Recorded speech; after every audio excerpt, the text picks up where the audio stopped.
We can move on to item 1.3 of our agenda, which is land acknowledgement and moment of reflection.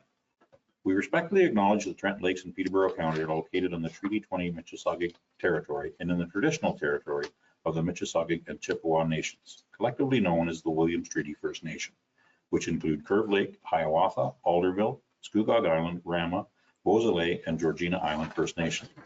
Trent Lakes respectfully acknowledges that the Williams Treaty First Nations are the stewards and caretakers of these lands and waters in perpetuity, and that they continue to maintain this responsibility to ensure their health and integrity for generations to come. We will now take a moment to reflect on these principles and our duties and responsibilities as members of council.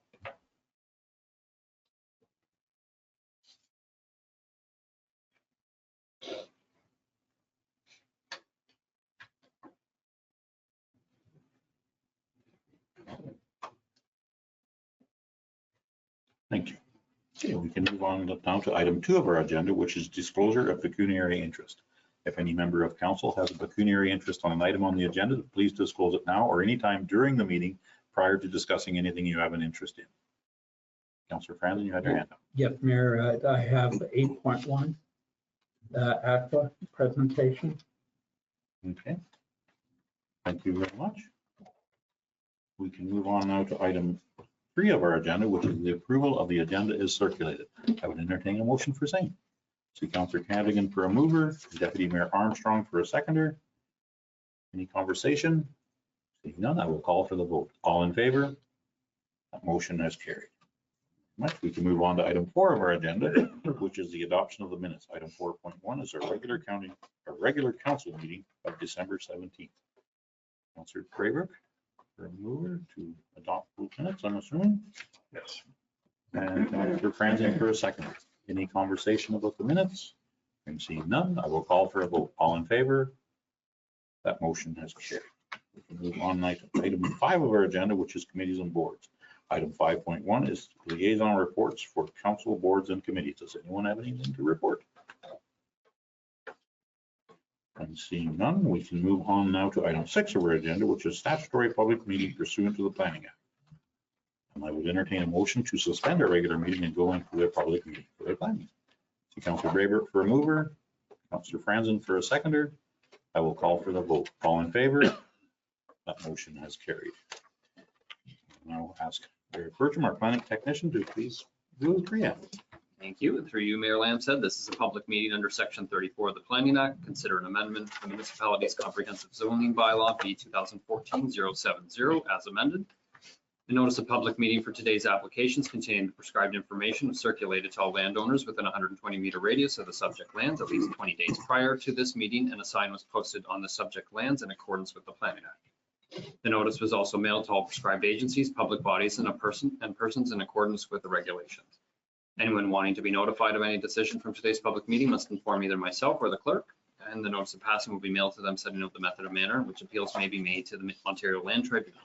And if a person does not send in a written comment prior to the passing of a bylaw or make an oral submission at the public meeting, that person may not be entitled to appeal the decision. Okay, thank you very much, Eric Bertram. You may introduce the first file, please. Excellent. Thank you again, through you, Mayor Lamstead and members of council. On today's agenda, we have zoning bylaw amendment 2426 submitted by owners Paul Madden and Linda Foster for a vacant lot on Spur 2 in the Harvey ward. The purpose of the zoning amendment is to fulfill a condition of consent file B9523 for a lot line addition in favor of 15 Spur 2. The retained lands being vacant currently exhibit a deficient lot size and frontage on Mississauga River, and the zoning amendment will create a special exception zone to recognize the further reduction in lot area and frontage. And the benefiting lot will meet or exceed the minimum requirements for the shoreline residential zone classification, private access. There is a planning report on today's agenda, which is in support of the lot line addition, and is staff's opinion that the further reduction to the lot area and frontage will not render the lot undevelopable to the south. No comments have been received in regard to this application, and that concludes the summary of the zoning amendment for file 2426. And I now turn the floor over back to you, Mr. Mayor, to resume public meeting and receive any public comments. Okay, thank you very much, Derek Bertram. Is there anyone in the gallery, for both virtual or physical gallery, in favor or against this application? Or have any questions? I'm seeing none in the physical gallery. Is there anyone online? Not seeing anyone online. Okay, thank you very much. Any comments or questions from members of council? Okay, thank you very much. We can move on now to item 7.2, our agenda, and Derek Bertram, our planning technician, can you please introduce the file? Thank you. Our second zoning bylaw amendment, file 2430, has been submitted by owner Alan Racklin for the property known municipally as 20 Fire Route 352 in the Cavendish Ward. The purpose of this zoning bylaw amendment is to fulfill condition of consent for file B4522 for a lot addition in favor of 20 Fire Route 352. The retained lands are currently zoned shoreline residential private access, while the benefiting lands, being 20 Fire Route 352 are zoned shoreline residential private access special exception zone 5. And to avoid a split zone lot, the lands being added to the benefiting parcel shall be rezoned to shoreline residential private access 5. The applicant has stated that the purpose of the lot line addition is to accommodate a proposed detached accessory structure. There is a planning report on today's agenda, which is in support of the lot line addition, and no comments have been received on behalf of the application. And that again concludes the summary of the zoning bylaw amendment. And I now turn over the floor back to you, Mr. Mayor. Okay, thank you very much, Derek. Is there anyone in the physical or virtual gallery that is for or against this application? Now's your opportunity. Seeing no hands. I'm seeing no hands up on the virtual gallery. Okay, we can move on now to item, does anyone on council have any comments or questions? I'm seeing none. We will move on now to item 7.3 of our agenda. Derek Bertram, our planning technician, can you please introduce the file? Thank you, through you, Mayor and members of council. Our third zoning bylaw amendment is for file 2433, which has been submitted by owners Jesse and Joan Malik, who are being represented by agents Tanya and Mike Bosvert of Royal Homes Minden for the property known municipally as 1923 Crystal Lake Road. The purpose of this zoning bylaw amendment is to permit an attached second story deck to a replacement dwelling in the 30 meter or 98.4 foot water yard. The as of right decking provision for structures in the water yard pertains specifically to adding decking to existing dwellings having been established prior to the adoption of the municipality's comprehensive zoning bylaw in 2014. The applicants are proposing a 57.97 square meter or 620 square foot deck projecting 3.7 meters or 12.2 feet from the lake facing wall with a staircase. There is a planning report on today's agenda, which is in support of the deck addition in the water yard, and no comments have been received on behalf of the application. And that concludes the summary of the zoning bylaw amendment. I now turn the floor back over to you, Mr. Mayor, to resume the public meeting, receive any public comments. Okay, thank you very much, Derek Bertram. Okay, is there anyone in the gallery for or against this application? Either virtually or physically? Is there anyone in the virtual gallery? Okay, seeing none. Does anyone on council have any comments or questions?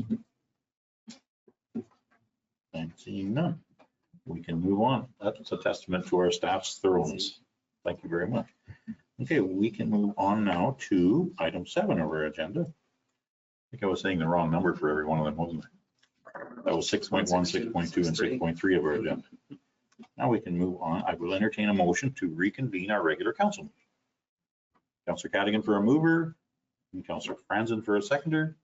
I will call for the vote. All in favor? That motion has carried. Now, we can move on to item 7 of our agenda, which is business arising of our statutory public meeting. Item 7.1. Derek Bertram, will you please introduce this file? Thank you. Through you, Mayor Landsetting, members of council, there was a public meeting held for file 2426, and municipal staff are recommending the following. That council receive the report from the planning technician and planner for the zoning bylaw amendment file number 2426, and further that council support zoning bylaw amendment 2426, and staff have prepared a bylaw which is on today's agenda for council's consideration. Okay, thank you very much, Derek. Does anyone have any comments or questions or is willing to make a motion? See, Councillor Braver, go ahead. I'll make a motion to receive and also to support the zoning bylaw amendment. Okay, do I have a seconder for that motion? See Deputy Mayor Armstrong for a seconder. Any further conversation? I'm seeing none. I will call for the vote. All in favor? That motion has carried. We can now move on to item 7.2 of our agenda. And Derek Bertram, can you please introduce this item? You and again, Mr. Mayor Landstead and members of council, there also was a public meeting held for file 2430, and municipal staff are recommending following that council receive the report from the planning technician and planner for zoning bylaw amendment file 2430, and further that council support zoning bylaw amendments file number 2430, and staff have prepared a bylaw which is on today's agenda for council's consideration. Okay, thank you very much, Derek Bertram. Does anyone have any comments or questions? Go ahead, Deputy Mayor Armstrong. Thank you. I will just make the motion that we receive the report and support the zoning bylaw amendment. Okay, thank you very much. And I have Councillor Cadigan for a seconder. Any further conversation? I'm seeing none. I will call for the vote. All in favor? That motion is carried. Thank you very much, Derek Bertram. We can move on now to item 8 of our agenda, which is presentations. And item 8.1 is Brent Martin. No, Oh, sorry, my apologies. I'm already one step ahead of myself. 7.3 of our agenda, and it's just Derek Bertram, our planning technician. Would you like to introduce the file? See, you went through them so quickly, I got confused. Thank you. Thank you. Through you, again, Mayor Lamb's heading, members of council. There was also a third public meeting for file 2433, and municipal staff are recommending the following. Council received the report from the planning technician and planner for zoning bylaw amendment file 2433, and further that council support zoning bylaw amendment 2433. And staff have once again prepared a bylaw on today's agenda for council's consideration. Okay, thank you very much, Derek Bertram. Okay, anyone on council have any comments or questions, or is prepared to make a motion? The Councillor Franzen for a mover. Okay, I'd make a motion that we receive the report from planning technician and planner for the zoning bylaw amendment 2423, and further that council support the zoning bylaw amendment file number 2433. Okay, thank you. And Councillor Cadigan had his hand up at the exact same time for a seconder. Yeah. Any further conversation? I'm seeing none. I will call for the vote. All in favor? That motion has carried. Thank you very much, Derek. Again, now we can move on to item 8 of our agenda, which is presentations. And item 8.1 is Brent Martin, Senior Operations Manager, and Nick Larson, Director of Business and Asset Management Standards of Ontario Clean Water Agency. Can you please come to the podium, or are we online? Is Nick doing the presentation? Nick is doing it. Yes, I'm here. Perfect. Thank you very much, Nick. Go Excellent. ahead. Okay, Excuse me, Mayor. Yes, okay. Yes, we have one councillor stepping out of the meeting for pecuniary interest. excellent. There we go. I think I got my camera sorted. All right, excellent. Nice to see everyone. And thanks for having us today. So the purpose of today is to run everybody through the asset management plan for your water systems, which we finalized back in December. And we're here today to run through a high-level overview of the results and then to answer any questions you might have about the report and the pathway forward.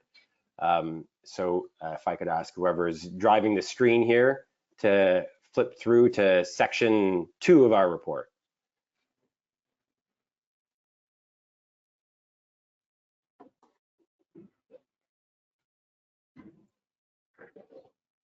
Excellent. Okay, so the first thing that we do is you'll notice if you flip through the report that in an appendix we have a detailed inventory of an asset by asset listing of everything that's in this summary, that's the graph that's in this section. So the total replacement value of the infrastructure is approximately 12.5 million. And that's again at an asset by asset combination for both water systems. If we can move to section 3, please. So the next thing we do is we want to assess at the individual asset level how well each asset is performing. And so the definition of asset performance is the degree to which an asset is meeting its objectives or requirements, or in a short form, is the asset fit for purpose.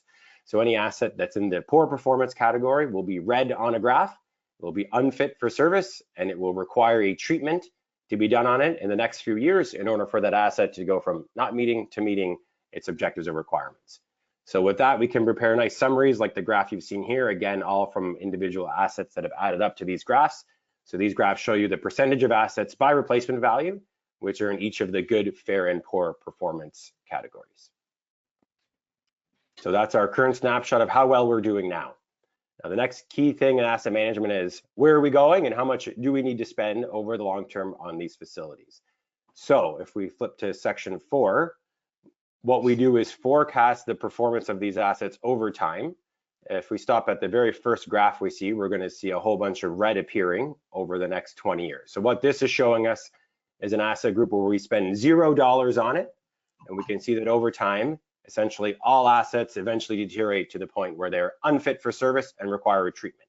Now, this isn't what we want to see. So what we do is go through the analysis on each of the 4 systems to figure out what do we need to spend on it in order to have a performance forecast that meets our expectations. So if you flip through each of the sections and each of the figures in section 4, you'll see 4 successive figures that look like this. And what you see is over time, no runaway assets in the poor performance category, and we're able to juxtapose the performance forecast with the spending needs that we're seeing to meet our performance objectives for each system. So what we're able to conclude is what we know in the next 5 years. We're planning, in this case, for the Alpine water treatment system, an average of approximately $44,000 per year. And in the long term, so in that 6 to 25-year planning window, the average decreases to approximately $17,000 per year. These are in constant 2024 dollars. So what this is telling us that for this particular system, the next few years is a period of higher spending than what would be indicative over the long-term period. So that's really what we're trying to figure out is we can see what needs to happen in the next few years, and we're trying to see over that long term, do we need to increase, stay the same, or do we think we can decrease spending from where we're looking at in our tactical 6-year window? So that's what we've done for each of the 4 systems. And we can conclude in section 5 on our financing strategy. So for each of the 2 systems, we combine the distribution system or the underground pipes with the treatment plants to say this is the total spending we need to see for both systems. And then we can combine that with a financial model that we built that looks at what the rate increase would do, or what rate increase would result in the ability to fund the forecasted capital expenditures for each system. So what we've concluded, you can see for the Alpine system that with a 1% future rate increase, we're able to see that green line as your forecasted year-end reserve balance. And we can see that that number stays approximately level over time. So this would be a good financial snapshot that we're seeing for the Alpine water system. For the Buckhorn water system, we know that there's been a lot of larger expenditures. The system's been in a deficit position this year and last year. And so what we've seen is that on average, when you look at this over the next decade, we do see continued decline into the negative on the Buckhorn system. But eventually, once we get through some of the initial bursts of the higher spending in the next few years, that we do see spending slowing down in the 6 to 25-year planning window, which means that we'll be able to see the balance recover. And so this is with a 2% rate increase on the Buckhorn system. So we didn't want to go any higher than that. You know, obviously you're sort of fighting against this, but we do see with the long-term window in terms of capital spending showing less than we have in the next 6 years, that we do see that balance recovering and entering a positive position by 2031. Now with that, we can get into some of the specifics on the Buckhorn system related to the water service failures, but one of the updates we did this time around for your asset management plan is we have each service is now a separate asset in your inventory. We've gone through and noted which ones have failed in the past, which ones have failed recently, and then we're able to forecast between 4 to 5 water service replacements in the Buckhorn system, and really putting a note that we've seen that number from putting my engineer hat on, that number has increased in the last couple of years. And we do like to monitor these trends over time. You know, we have a note in there that if we understand that in the Alpine system, there was full-scale replacement of water services in 2014. And so that's, you know, obviously the next step. If the service performance continues to deteriorate in the Buckhorn system, we can revisit that in the future to decide if a large project to do many services all at once would provide a better return to the ratepayers. Could you get a lower price per connection essentially to do them?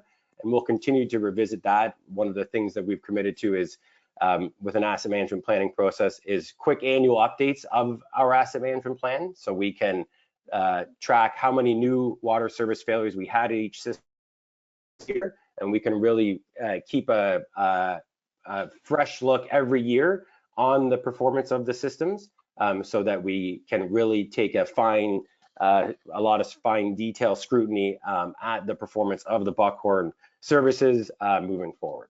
So that's your biggest uncertainty in your Buckhorn system, but like the graph shows, we do see that there is positive news on the horizon. So if we stick to a 2%, we think that, you know, recognizing that we will continue to be in a deficit position, but there is a plan to return to positive in the 10-year period. So with that, I'll stop my remarks and I'll just open it up for questions. Okay, thank you very much, Nick. Does anyone on council have any comments or questions? Go ahead, Deputy Mayor Armstrong. Thank you, Mayor Lamson. Thanks, Nick. Question for you. There's reference to a new well at the Buckhorn location. Yes. And costing about $60,000. Is that included in this forecast and covered off by the 2% increase? So we actually have two. I'm glad that you asked me that because it gives me the chance to talk about your July 1st, 2025 requirement of your asset management planning regulation. So OREG 588 says by July 1st, we have to have two scenarios for what we'd like to achieve in our system. They have a phrase which is maintain current performance. And then they have another scenario, which is achieve your desired performance. So for the Buckhorn system, we looked at that from a very practical perspective. We like to, bring it home to real things. And so the second well at the Buckhorn system is one of those performance improvement options. So we put an additional scenario in there to say we could include this or we could not include it. It's going to have a $60,000 impact, and that's council's decision to decide, is that something that we'd like to do in terms of achieving that desired performance objective? And if not, what the regulation allows us to do is talk about the risks associated with not doing that, which is where you'll see our remarks related to, if we don't do that, we'll have to continue with our backup plan to truck in water if anything happens to the first well, which we understand also happened a few years back. Okay, go ahead, Deputy Mayor Armstrong. Just a follow-up. Thank you, Mayor Lamson. So if we decided to incorporate that, at least for now, scenario, what would the rate increase need to be to ensure that we had the funds for that new well? Right. So in this case, with a 2% rate increase, you'd be at a deficit position that would reach minus 150,000. So if we didn't increase rates any further and did that project, you would expect that number to go down by an additional $60,000. And to offset that though, we'd need a rate increase of what, 3% or 4%? Let me get the financial model. We could tell you an explicit number to make sure that that number, for example, didn't draw below $150,000. So to not have the picture look any worse than the graph in front of you, that's not we don't have that calculation done in this report, but we could certainly add to say an additional 0.5% would, or what the number would be. And the difficulty is just, with a short-term project like that, that extra percentage would recover funds that would be used for many years in the future, because those are rate increases that generate revenue over the long term. So I don't have that exact answer for you in this report, but can certainly include that in the financial analysis to give you an answer specifically to the rate increase that would offset the $60,000 of an additional well. Now, I think that would be helpful if we at least saw the boundaries of Sure. The current performance versus desired performance number. Yeah, Thank you. I agree, and I think there's some possible funding options from the provincial government for upgrades of systems. I don't know if it's just water systems or water and sewer, so maybe there's something we can look at to generate some revenue rather than just increase the rate. We could generate it somewhere else. Absolutely, absolutely. Nick, any other questions? Seeing none. Anyone prepared to make a motion? Go ahead, Councillor Brayberg. Make a motion to receive. Do I have a seconder for that motion? See Councillor Cadigan for a seconder. Any further conversation? Seeing none, I will call for a vote. All in favor? That motion has carried. Thank you very much for your presentation, Nick. Greatly appreciate the details. And Thanks for your time. You about upgrading a new well, I think. Happy to help. Okay, thank you. Okay, bye everyone. Yeah, thank you very much for Trent for being here with us too. Thank you. Okay, we can move on now to item 8.2 of our agenda, which is Mark Microwski from the Chief Administrative Officer from the Kawartha Conservation. Would you please start your presentation? Welcome.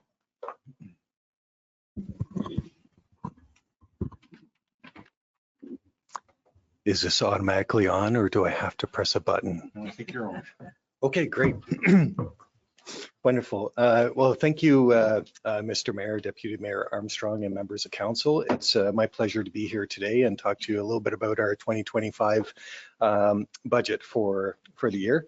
And before I get too far in the mix, I'd like to recognize your member to our board, Mr. Franzen, Councillor Franzen. And he will be receiving a prestigious award at our upcoming meeting, our annual meeting. He's got 10 years worth of service, actually a little bit more, but recognizing him for 10 years of service to our organization, which is a testament to his length of career in council and also as a representative to our board, and probably has more terms on council than our board.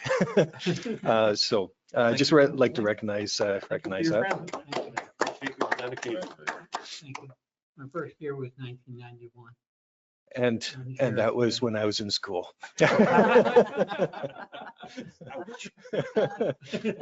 So a long career, which is amazing, and really it's through efforts like Councillor Franzen and members of yourself, also our staff, the rest of our board complement our partners that we're able to achieve what we do.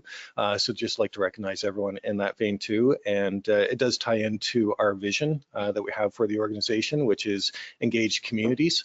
We have a really engaged community, which is great in this area and across our watershed, that help us achieve things like connectedness with nature, looking at restoring and protecting those areas, and also in championing our watershed health. So really appreciate all the efforts everyone has on that end. The next slide I have for you is really representing our budget process. So as you can see in the slide, we're at the tail end of the process. We've put out letters in our budget for consultation purposes to all of our member municipalities. And coming up in January, we will be looking to have a budget vote on the budget. Next slide identifies a little bit of high-level detail on the budget itself. We worked off a 2.5% increase from our board of directors direction.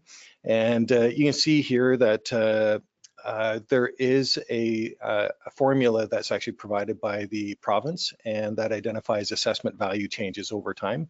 Trent Lakes received a higher assessment value this year, so the actual relative apportionment is a little bit higher. It's 2.79, rounded up 2.8%. So as a result, that is it's a little bit higher than the 2.5, but overall across all municipalities balances out to 2.5. There is an asset management plan. I'd like to thank the previous presenter for providing all of the background on asset management plan.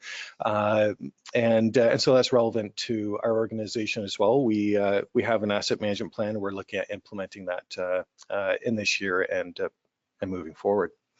The next slide for you identifies some of the key separation of our programs. It's really built on the Conservation Authorities Act, and that defines what conservation authorities do in Ontario. There's 36 of us. And that really is the organization and delivery of programs and services that further the conservation, development, and management of natural resources and watersheds in Ontario. And there's a number of other sections in the Act. One of the key ones is the objects of the Act, which identify as they're called, Category 1, 2, and 3 programs. And that is a foundation for this budget and all budgets moving forward.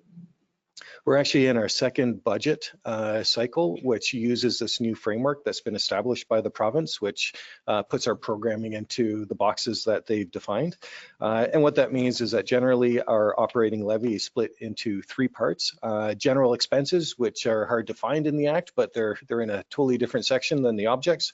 And then we have the Category 1 and 3 programs. Those are the programs that the province wants us to do, and local programs that the board determines are important for the community at large. Mandatory programs are things like flood forecasting and warning, our permitting work, the drought management side of things, and a couple of other items such as conservation areas. The work performed on behalf of municipalities, those are called Category 2 programs, and those generally consist of special projects and service agreements. I do have a couple of other slides. We'll see if they pop up in the next little bit, which they don't. So they're hidden, but they're there for your benefit, which just helps translate the old budget to the new budget and how all the categories mesh together.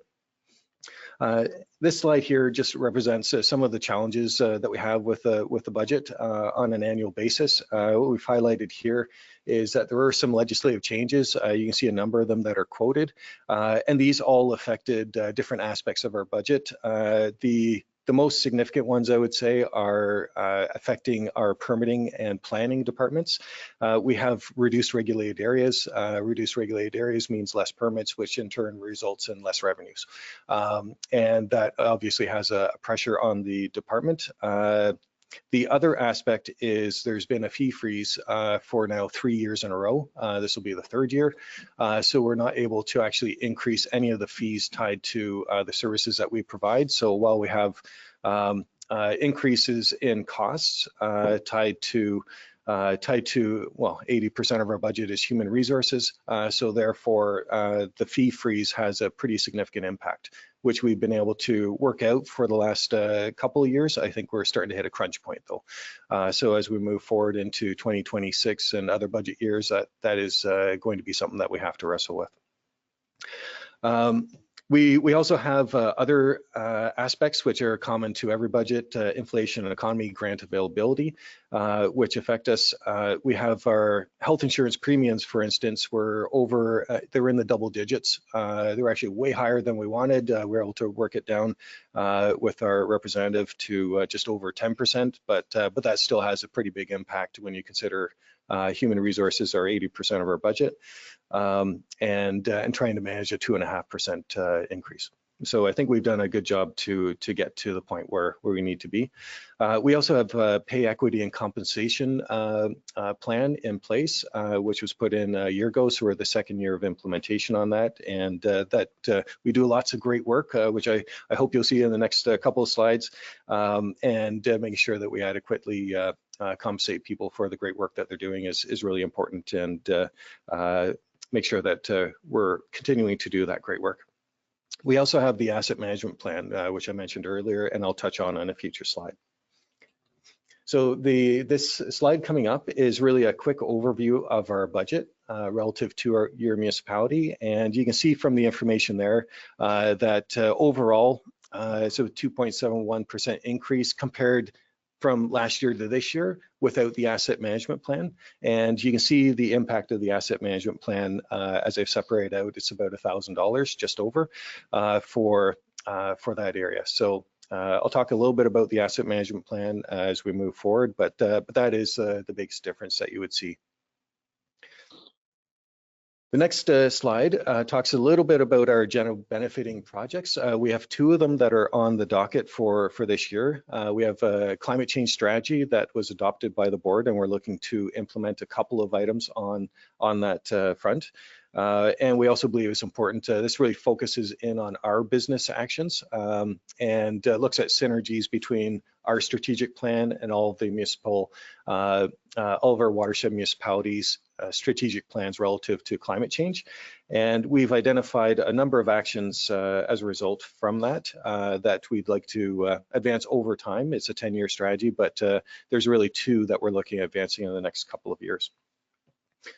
We also have an environmental monitoring strategy, which is really important for managing how we make decisions, particularly as a result to flood forecasting warning and drought, which are 2 mandatory programs by the province.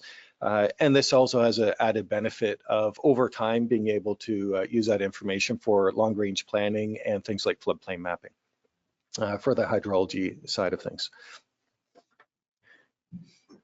On the next slide, we identify things that are requested specifically by your municipality. So we did the floodplain mapping projects going over the last couple of years. And although we don't have anything in the budget per se, we are working on a proposal for floodplain mapping in Nogies Creek, and we're happy to work with yourselves and your staff on that proposal, which I think I mentioned this, but Nogies Creek, the middle section. And that would be conditional upon some of the floodplain. I think Councillor Cadigan had a question. So will this include Bass Lake? My understanding is it would, yes. Great. So we're really excited too that you recognize floodplain mapping is an important part and really helps protect people. So commend you guys for your efforts on that front. The other ones were getting a little bit mature, so it was really good to make sure they were updated. So the next slide we have for you is a little bit of an information on our asset management plan. And so you can see here that there is again, I think the gentleman before, because he really identified all the details that are in our asset management plan. This is just a highlight. We have $4.9 million in assets in our portfolio, and that represents a replacement cost over time.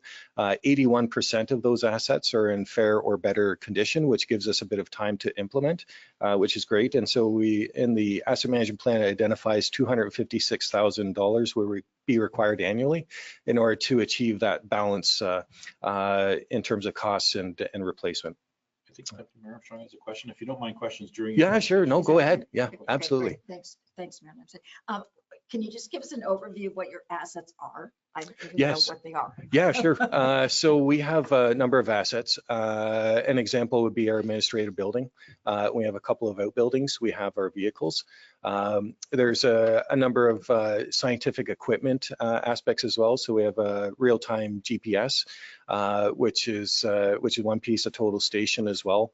So those are captured. We capture everything over $5,000. So bridges, any of the infrastructure in our conservation areas counts as that too. Fencing, because that's expensive. And so those are a few examples in most of the categories. Our infrastructure related to information management is another one. So servers and things of that nature. So Perfect. Thank you very much. Appreciate that. awesome. Great. So what we are looking at is a 10-step process. There's some numbers that are presented there to you, which are roughly based on the current apportionment. So those would change, of course, over time in the apportionment formula that's provided by the province. And what we are targeting is 25.6 thousand investment annually accumulated over each year to get to that 256,000 that we are looking at. So you see the numbers that would be relevant for your municipality there. Historically, we've relied on one-time funding allotments, and that puts a lot of pressure on municipalities and isn't really a great way to plan long-term. So this asset management plan is, I think, a really good idea and helps take that brunt off. So that concludes the all of the numbers side of things, but I thought you might be interested in some of the highlights over the course of the year. And so we have a number of them that we want to share with you. We did complete a number of transition activities related to the provincial framework and the legislative changes. That really resulted in an entire overhaul of our financial system. So a brand new budget. You'll see the budget has been updated this year as well. So a new and a fresher look, but we had to revise all of our timesheet codes, all of our accounting codes, and all of our financial statements to match the new budget as well. So entire overhaul, pretty big effort that was required to do that. And then we have a couple of other things that we completed as well. I'll talk a little bit about some on the next slide in a little bit, but one of them was a conservation areas strategy and a watershed based resource management strategy that was also completed at the end of the year. One thing I wanted to highlight on this slide is that we did have the Grinch out at our Christmas event, and really what those are and you see it's very popular from all the kids and families that are on there, and that's something that we want to do that really helps with our vision of engaged communities in a way that makes sense to everyone, and families are big. If we can create a new generation that cares about the environment, it does need a helping hand as we move forward with some of the local and global issues that are facing us. I think that's really important to instill. So we have a fall festival, Christmas at Ken Reed. We have an illuminated forest that was extremely popular as well this year, and all those things help build an appreciation for nature and therefore maybe a contribution as well to the environment moving forward. The next slide highlights some of our permitting performance that we've had over the course of the year. You'll see that there's a few dips in the process. There's one small dip in April. April is when we had all of the legislative changes hit us. So we had a major update to our regulations, our regulation mapping. It was a comprehensive update that included new information, but also the legislative changes that were part of that mapping update, and then that produced a lot of pressure on the department. A couple months later, our permitter left us, and so that's the vacancy that you see there, and us trying to make sure that we still deliver on those commitments. You can see the comparison year over year as well in this. There's still a bit of work to do on that front in order to make sure that we're addressing all the changes that the province put forward, primarily in the effect of our planning regulation policies, which have different terminology now than what's presented in the legislation. So that is something that we'll have to tackle next year. But we have tackled all the administrative updates tied to the changes. A really quick item on the next slide, because you received a presentation on this earlier, which is all of our floodplain mapping that we're able to do with your support, and that was on the Misquizzibi and Nogies Creek.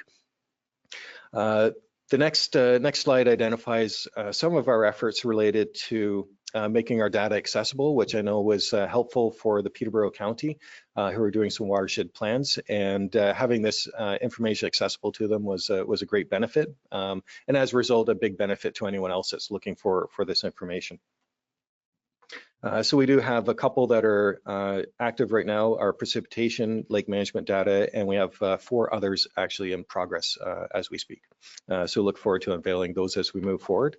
The next slide identifies some of the information that goes into that, and also highlights some of the improvements that we've made to our monitoring network. As we move forward, we see a lot of distributed rain events that are really hard to get a handle on, and recognizing that geographic variability that we have within the watershed, we need to have a better handle on where that water is going, what's happening to it, how much is falling, and therefore be able to make targeted decisions as well.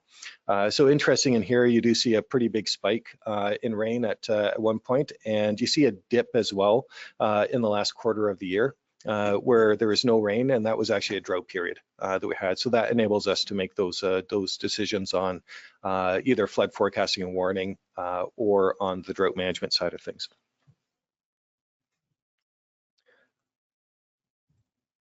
Moving on to the next slide, we're pretty excited about.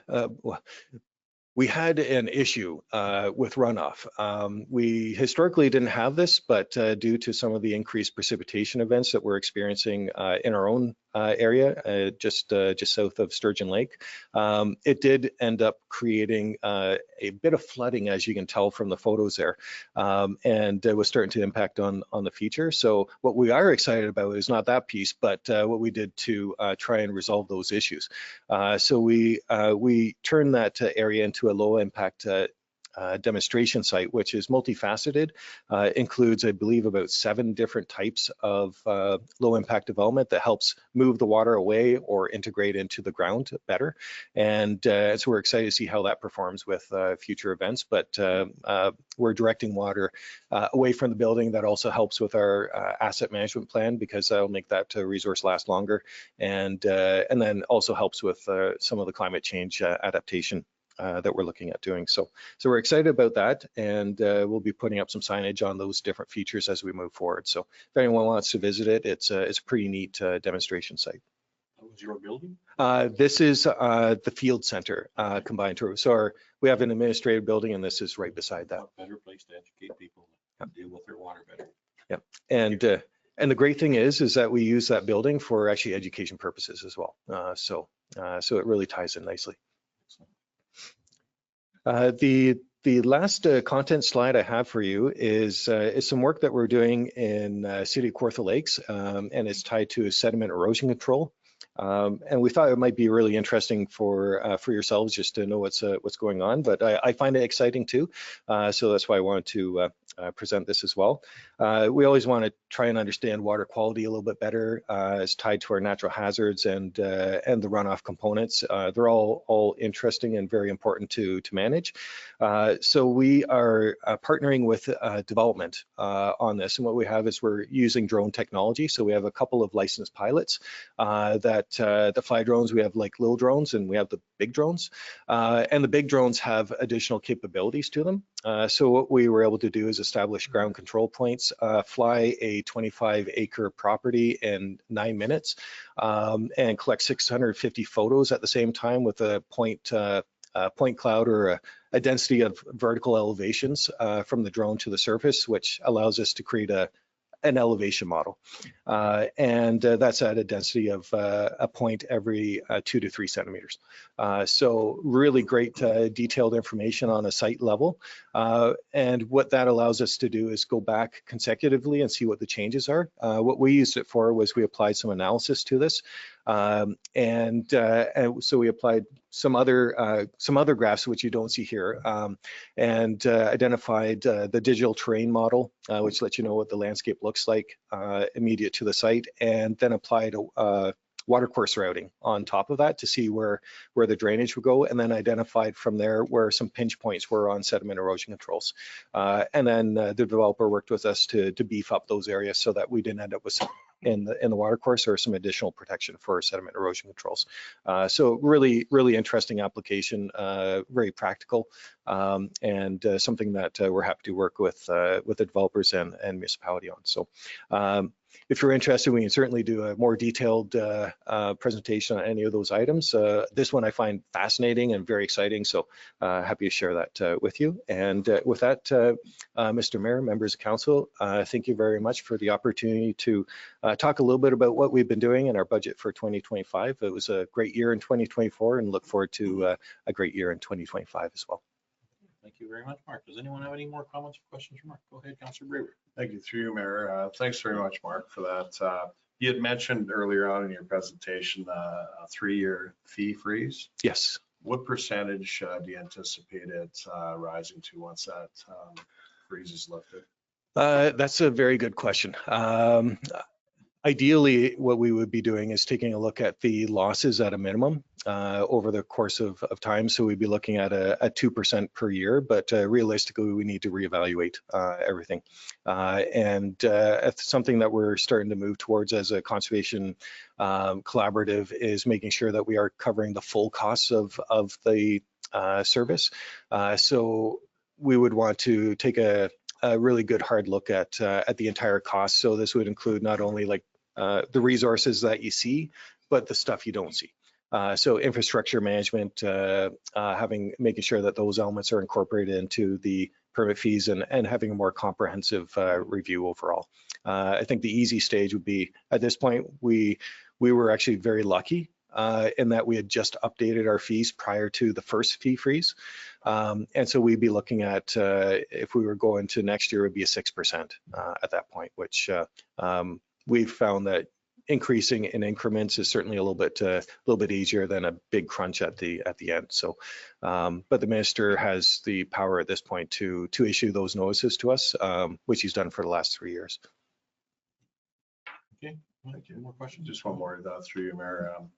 You'd mentioned there were 2 strategies in climate change for 2025.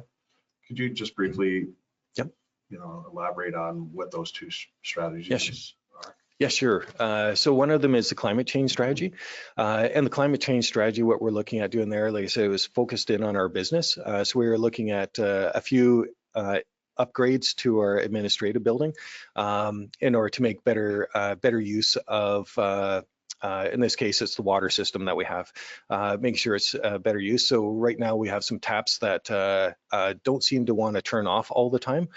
So we want to make sure that we're having a better system so we don't have to heat the water and have it just go down the drain, for instance. So so it has a bit of a climate change bend to it. That's one piece. We're looking at automated faucets in order to make that better.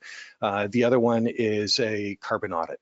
in order to identify what would be required for us to improve our business in a further way. So that would run over 2 years, that particular piece. So a piece of it would get implemented 2025, and the rest of it we see getting finished in 2026. It's just interesting that climate change umbrella can involve so many things like improving or maintaining your I guess your asset, your building, and that sort of thing. Yeah. Yes. It's just I just look at it as is that not maintenance costs and that sort of thing, as opposed to putting it under a climate change strategy. It's fixing your infrastructure in your building. Yes. Right. Yep. So anyway, just Yep. want a clarification on that. Yep. Yeah, and that's I know that's certainly an aspect. And the question is, where do you put it? In this case, since we're advancing it over other aspects, and some of those other pieces are spoken for, this is where we're looking at a way to still accomplish that and set a model for our business across the watershed. So if we don't take care of our own house, it's hard to speak in for it. So. And the other project is the environmental monitoring strategy. And what we're looking at putting in for that one is real-time data. So we have very little real-time data across our watershed. So we're looking at putting in a level logger. So it's an automatic reader of the water levels. And that allows us to make better decisions related to flood forecasting and drought as well. Thank you. Go ahead. Thanks. Thanks very much, Mark. I have 2 questions. The first one is, you said there are 36 conservation areas in the province. What geographic area, what coverage does it have of Ontario? Is it 50%, 60%? We know it's very little of Trent Lakes. Yeah, thank you through you, Mr. Mayor. The population would probably be the easier number. We cover 90% of the population in Ontario. So that's the easy number. If you look at geographic distribution of population across Ontario, then it's all south. So there's 2 or 3 conservation areas in the north, all centered around population areas. So North Bay, Thunder Bay, and the Sault Ste. Marie. So those are the areas where those other CAs are focused. Everyone else is in southern Ontario. Yeah, and it's covered east to west as well. And the line, I guess you can say, is really the Precambrian Shield, pretty much. Another question? Yeah, the second one, on page 11 of your presentation, it shows the number of permits that you issued. How many were for Trent Lakes? And you may not know that off the top of your head. So I don't know that off the top of my head. could you find out? I mean, it would be interesting to know specifically what's being done at Trent Lakes. Yes. Yep. Absolutely. My guess is 30 to 50, somewhere in there. We issue about 300 permits to 350 permits a year. So I think it'd be somewhere in that range. But yeah, happy to provide that. Great. Thank you. Any other comments or questions? Seeing none, I just have a comment myself. I think your job is getting more difficult as our climate really adjusts itself to, as we have such drastic storms now. It just doesn't seem like you have a normal rain ever. It's a deluge of rain and you have flooding everywhere. It's more difficult to control that and monitor it, but have an idea for the future. Thank you very much for all the efforts in that. And I thank you for your presentation. I don't know if there's any more questions. Go ahead, Councillor Brown. No, I just wanted to make a motion to Sure, go receive ahead. the presentation. Okay. And thank Mark.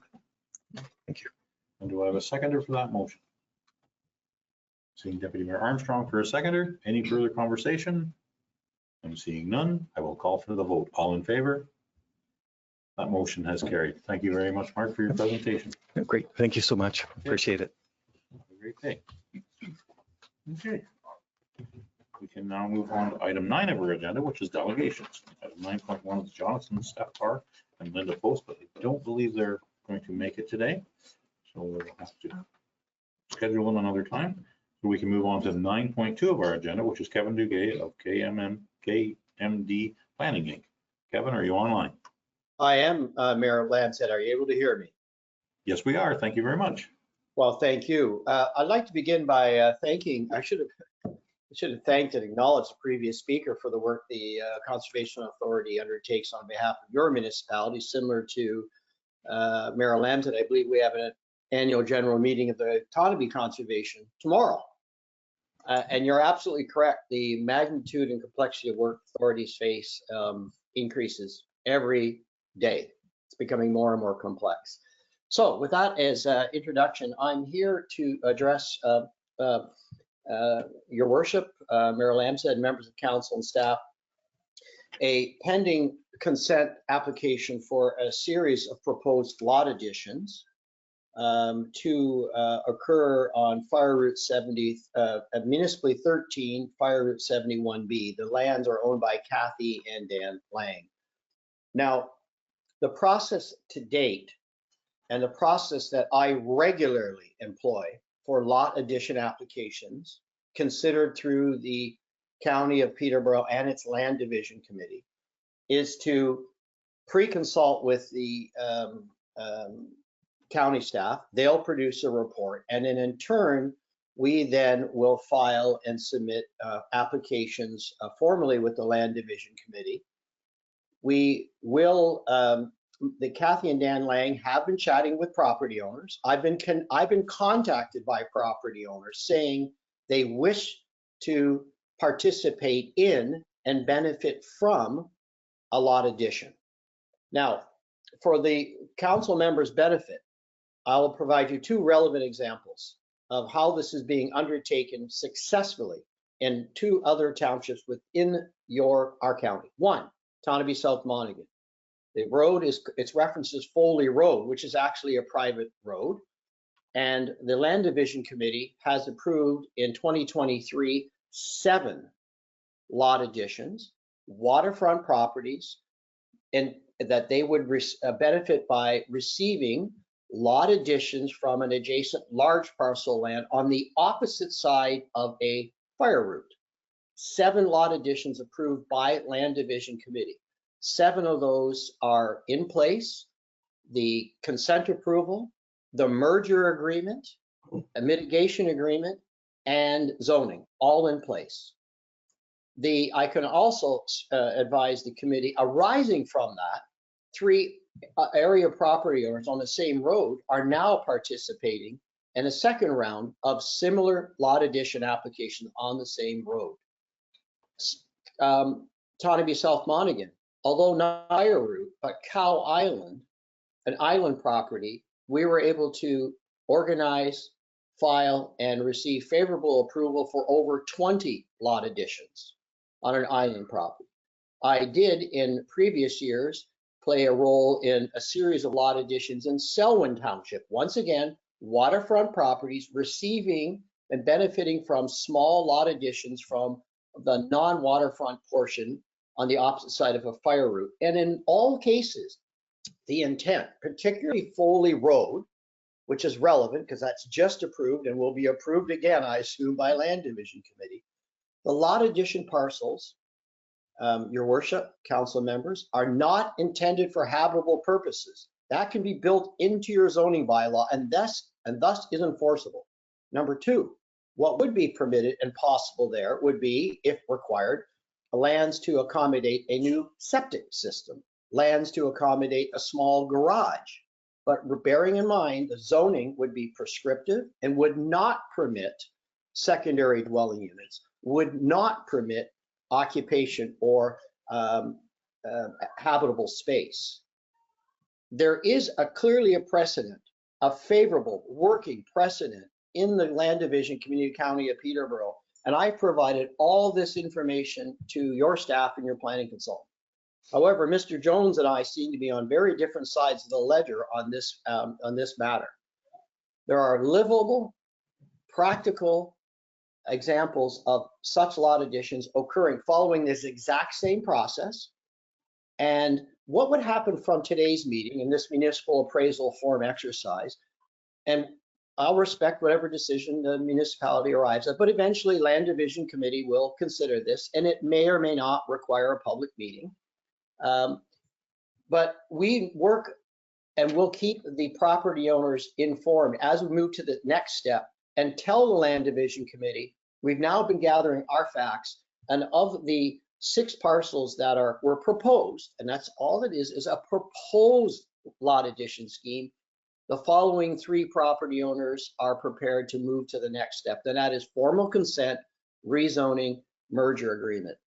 In Mr. Jones' report, May 24, and updated in 2002-24, I apologize, I was not able to attend a previous meeting. I was actually in 2 other public meetings on the same day. There is a reference speaking to merger agreements that they simply don't work. Well, they do work.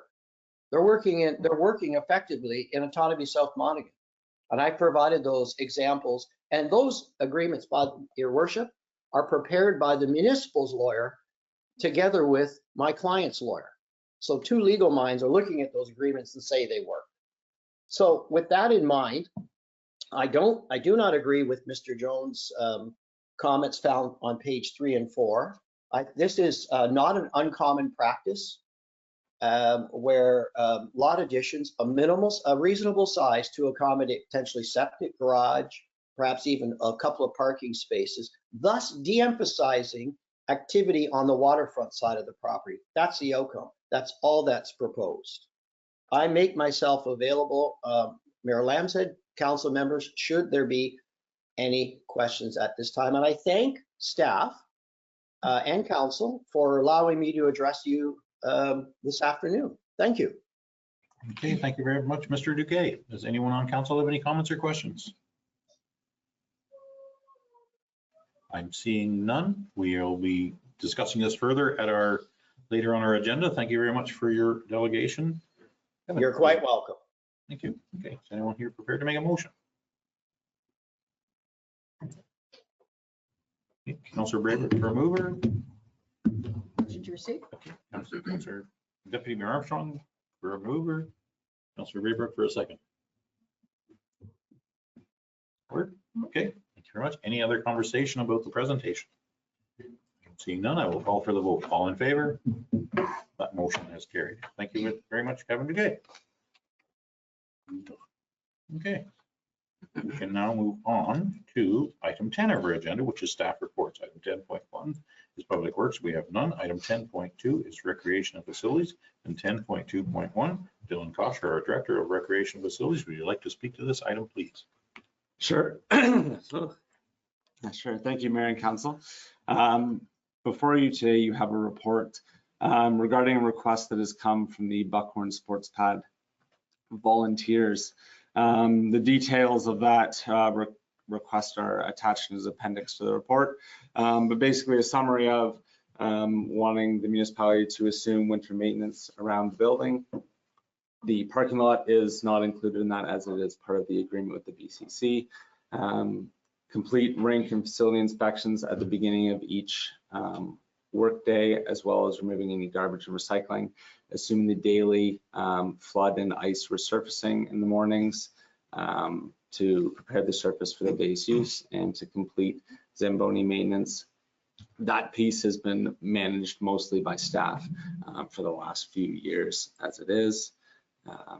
And then there were some additional discussions with Mr. Fairfield verbally over the phone, being management of ice rentals, which currently we don't have a rental policy for renting the ice. It is treated as this is a public space open for public use, use at your own risk. We discussed segregating we discussed decommissioning the segregated sports pad website and Facebook page and implementing all of that relevant information on our municipal website, which we both agreed would be a good step forward, and as well as municipal staff should become the first point of contact for questions and comments from the members of the public, which has typically been assumed by the volunteers. These requests come as certain key volunteers who have spent, we're getting close to 2 decades now, 15 years, pouring their heart and soul into maintaining that facility for the public. And it's just not in line with their life goals at this time. And the volunteers that are left, there's not many, and a lot of them work full time. So they very much are dedicated to the craft, but they have other priorities. Things that, types of activities that happen here, it's mostly public skating, as we discussed, ranging from just your standard go around in a circle public skate. The Buckhorn Public School comes to skate, adult only skates, publics, or parents and tots. And then in the evenings, there's often shinny play, some ad hoc hockey. Due to temperature fluctuations with this, cracking occurs in the ice as, ice expands. You can't really go out because there's a set of boards there, so it's got to kind of push up. And that's kind of the daily activities that the volunteers were taking on as they were scraping that down, filling any cracks, flooding and resurfacing. And for the most part in discussions with the volunteers there is that was sufficient to get through most of the day's play. And then in the evenings, depending on the use, they would do it again. As council is probably aware, there's a green flag, red flag system there. Green flag, the facility is open for use. Red flag, closed for use. And that's, largely dictated by the weather that we get. As I've explained, as this has been wholly taken on by the volunteers, this function, and as such, it hasn't been a part of municipal staff's repertoire or training, in the time that I've been here anyways. So at this time, we lack the knowledge and experience to, safely perform these activities. These are, this heavy equipment that we're using. It's recommended that council communicate to the volunteers that at this time we can't offer any additional support, and request that they continue their operations there. In addition to, it's also recommended that we begin planning additionally for the future here, and that there may not be somebody to maintain the surface potentially in the future, so as to get staff up to speed. I have spoken with some of our neighbors who have established ice practices, and they are willing to assist us and take on our staff for a few days and kind of train us up to speed. And as well, we would have to work with the volunteers and figure out how their best practices have been in the past if council was to wish for us to proceed down that direction. And then I would recommend that we bring back a report that would detail a multitude of options for how this facility would be maintained in the future, be it, from status quo to a full staff with complement to a hybrid model, somewhere in between casual staff. There's a lot of options out there, and it's just, given the time of year this request has come, I couldn't possibly put that together for you, having come back from the Christmas break to this request. So happy to try to answer any council's questions, and welcome your feedback. Okay, thank you very much, Dylan Koch. Okay, does anyone have any questions? Go ahead, Councillor Braber. Thank you, through you, Mayor. Thanks very much, Dylan. I appreciate your efforts into this report and consideration, and I agree with most everything that you've said there. And I want to recognize also the volunteers, as you have over the almost 20 years. I know I drive by that rink almost every day, and whenever there's a green flag up, it's packed.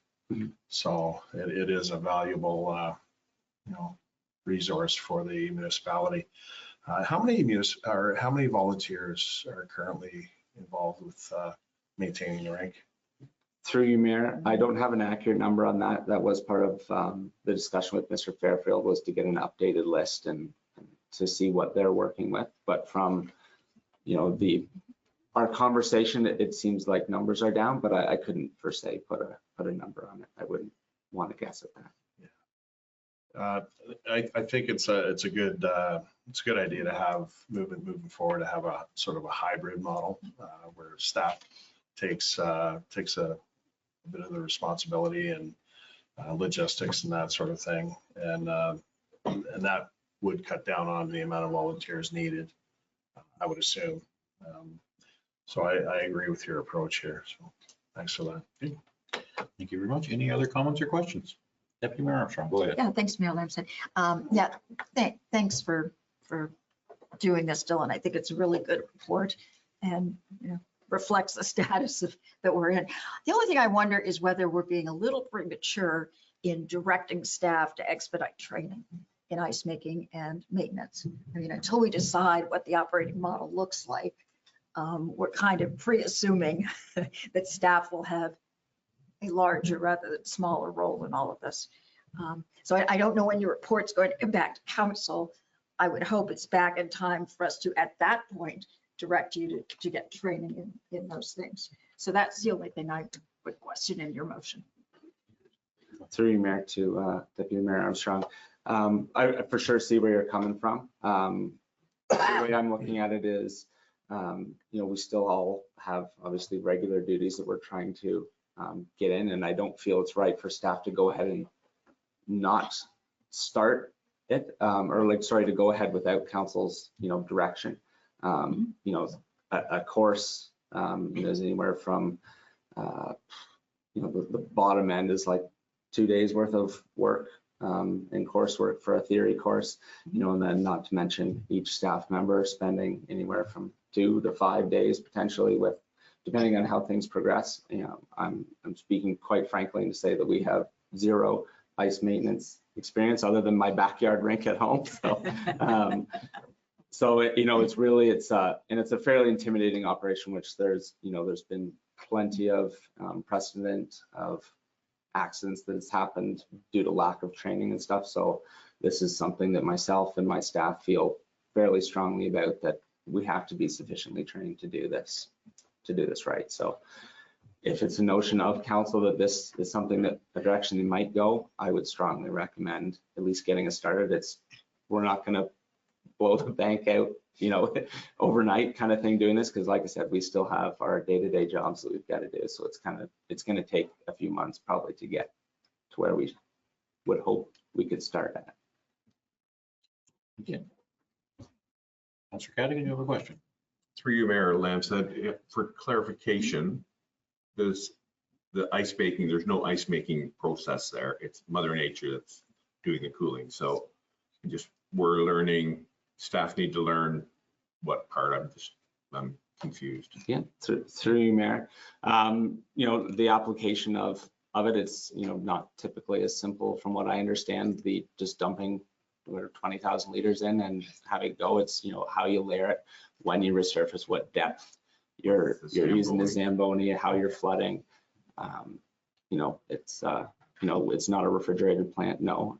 Mother Nature does do the cooling part of it, but how it's applied is, and the water is applied, and the ice painting technologies is something that we are not familiar with.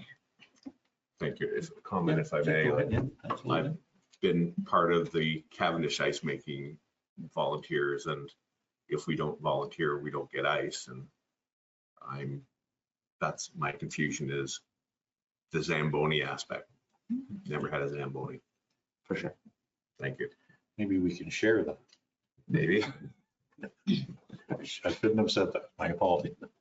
Go ahead, Councilor Francis. Yeah, just a question through you, from the mayor, through you. Just wondering, there's a large group of volunteers at the BCC, and I wonder if they've ever been approached to fill the gap from the volunteers that operated the ice pad. Through you, Mayor, that's thank you for that information. I will pass that on to the volunteer group there. If council is to go with the recommendation here, we're going to have to offer some suggestions to them to help bolster their roster to get through the season, for sure. So I think that's a good thought. Thank you. Any other? Go ahead, Councilor Bremer. Thank you, through you, Mayor. Just building on Deputy Mayor Armstrong's comments about the training, just thinking about it, I think it's important that regardless of what stage we're at, a report coming forward, I think it's important that staff are trained at a base minimum. I mean, it is a municipal responsibility. It's a municipal property, and staff should be trained so that they could step in at any given moment or offer advice and direction and guidance to volunteers, and especially if we're going to be having new volunteers come in. So I think it would be a good idea to be pre-trained, so to speak. That would be of benefit. Through you, Mayor, to build on Councillor Brake's point there. Additionally, it's a supervisory necessity. You can't really supervise somebody if you have no formal knowledge of the piece of equipment they're operating. I wouldn't hazard a guess on, a public works employee in a grader. I wouldn't tell them how to operate it because I have no idea how to operate it. So, for us to try to mitigate liability as well for the municipality through the volunteers, or if there are future staff, is, the supervisory staff have to be able to tell them, confirm, yes, you are doing it correctly, or no, you need to change things and do it this way. So that's kind of where we're coming from. Go ahead, Deputy Mayor Armstrong. Thank you, Mayor Lamson. Councilor Brayback makes an excellent point, and I think he's persuaded me that it's probably fine to go ahead and get training at a minimum to be able to provide supervision or oversight of our own assets. So that makes sense to me. And also, I suppose if you're going to be getting on the ground experience, it has to be now in the winter. So the timing sort of forces you. So I'm okay with it as long as there's no presumption attached to it that we would take on that as a staff duty. Okay, thank you very much. Deputy Mayor Armstrong, go ahead, Councillor Cadigan. Through you, Mayor, who owns Zamboni? Through you, Mayor, the municipality does. It's I want to say 70s or 80s gasoline model that we got secondhand. We're just kind of keeping it going for as long as we can at this point in time. She's an asset and need a replacement, but we don't, the need isn't necessarily there at this stage in Trent Lake's ice making. And yeah, thank you. And my take on the training is you will never have an opportunity to get anybody trained if you don't start now. Because in 3 or 4 months, you're scrambling to keep up, you're trying to keep staff going. It's just, now is the time, if there ever is a time. And then the future will decide what to do with that. Training and education is never wasted. So thank you for putting that in there. Hey, Councillor Brayback. Thank you, through your Mayor. Just building on Councillor Cadigan's comments as far as refrigerated ice versus Mother Nature. It's my position. I've built a few rinks in my time, and it's more of an art, and it's more hands-on when you're dealing with Mother Nature and that sort of thing. So as far as repairs and daily maintenance in the morning, first thing in the morning, and that sort of thing. So it is a little bit more arduous dealing with a Mother Nature rink and that sort of thing. And I was just thinking, as far as the municipal website, when we're looking for volunteers, maybe we could push something out website. I'm sure there's people out there that do have specific experience with rinks, and whether it be backyard rinks or not. So I think there would be an interest there. I don't think we need a ton of volunteers, but as long as we get the word out, so to speak, and go that route. Request for retired Zamboni driver. Yeah, there you go. There's got to be a few. It's true. Okay, any other comments or questions? Go ahead, Councillor Trent. Just a question through you, Mayor. I'm curious, how is it run in summertime when they do pickleball? Is there much involvement from municipal staff? Through you, Mayor. In terms of anything beyond our regular building maintenance, no. Typical operations after the ice goes out, municipal staff clean the pad, make any repairs necessary to boards, and then seal the pad with like a brick sealant with a grit mixed in after the pickleballers have touched up their lines.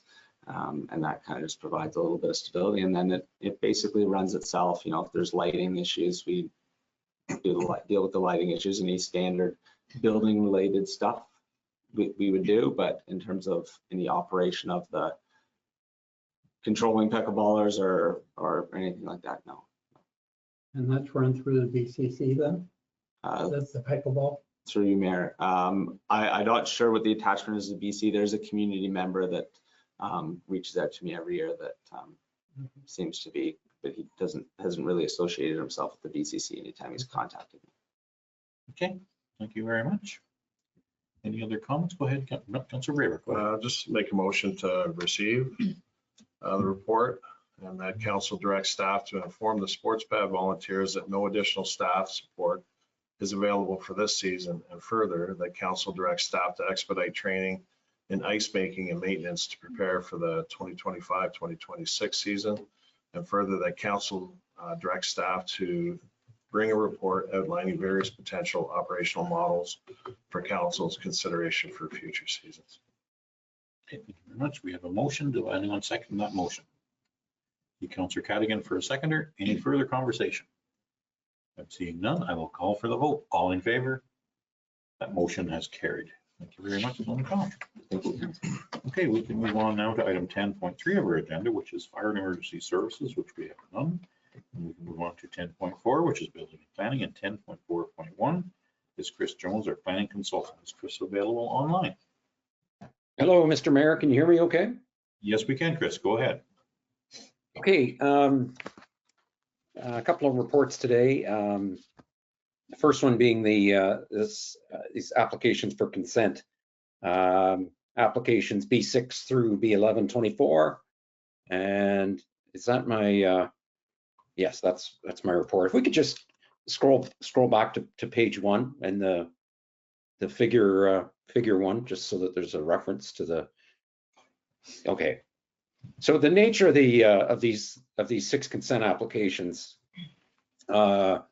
these are waterfront or shoreline lots on Gannon Narrows on Fire Route 71.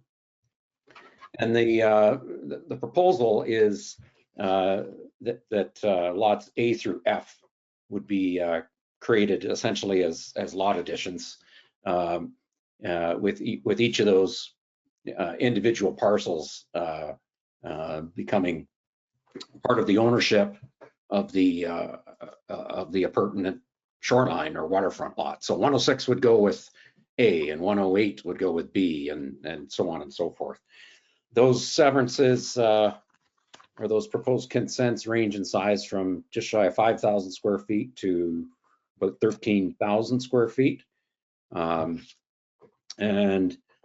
obviously, again, while we're characterizing this as a lot addition, it's not a lot addition in what I would call the traditional sense, where lands are effectively merging a common boundary. Fire Route 71 is privately owned, and therefore there's essentially an intervening landowner between what you'd call the benefiting lots and the severed lots. So again, my report, which was originally done in May, and it was we deferred on it, and that provided an opportunity to meet with the applicant. This application or these applications, as is not atypical, they didn't really benefit from a preliminary discussion or pre-consultation. They were submitted to the county, and then the county circulates the municipality. So in deferring from May, really what occurred was the planning department had an opportunity to have a discussion with the applicant's planner, and then there was some information provided on a similar lot addition proposal in another municipality, which all that information was provided and appreciated. In the end, though, from a departmental perspective, it didn't really sort of change our mind that it was just difficult to support these applications in their current form. And the analysis of this report, I've laid out several reasons why it's difficult for me to support and recommend approval of these applications. I mean, I'll just sort of cut to the chase on a couple of key concerns. Firstly, the applications don't really seem to be motivated by the benefiting owner. It's almost like the impression I get is it's almost like the applications are being or the approvals are being sought on some sort of speculation that if the consents are approved, then these owners can be approached and more formal arrangements can be made for the acquisition. So in other words, it doesn't appear that there's a circumstance or some sort of compelling reason why these lot additions are being sought. Now, the issue of how, in fact, the severed lot stays on title with the benefiting lot, that's also a concern because, as I said, there's an intervening owner, and that means these parcels from a registry perspective will be separate parcels. The only way that they are put together is through an agreement. And so, sorry, just let me go to my report. So there's a couple types of agreements that are used in these types of situations, and I've provided a short summary on page 6, and that summary is the result of discussions with the municipal lawyer. There's a consent agreement under Section 53 of the Planning Act or Section 118 land titles agreement, and I'm familiar with both types of agreements. The downside to a consent agreement is there is the potential that at some point in the future a consent agreement could potentially be undone. And if it's undone in this circumstance, effectively, now you potentially have separate parcels with the prospect that you could have separate transfers occur. Is it likely? I'm not going to sort of speculate on the likelihood that would happen. All I'm saying is that I'm advised that it could happen, so that's why I'm providing counsel with that advice. The other downside with the merger agreement is, can it be undone? Yes.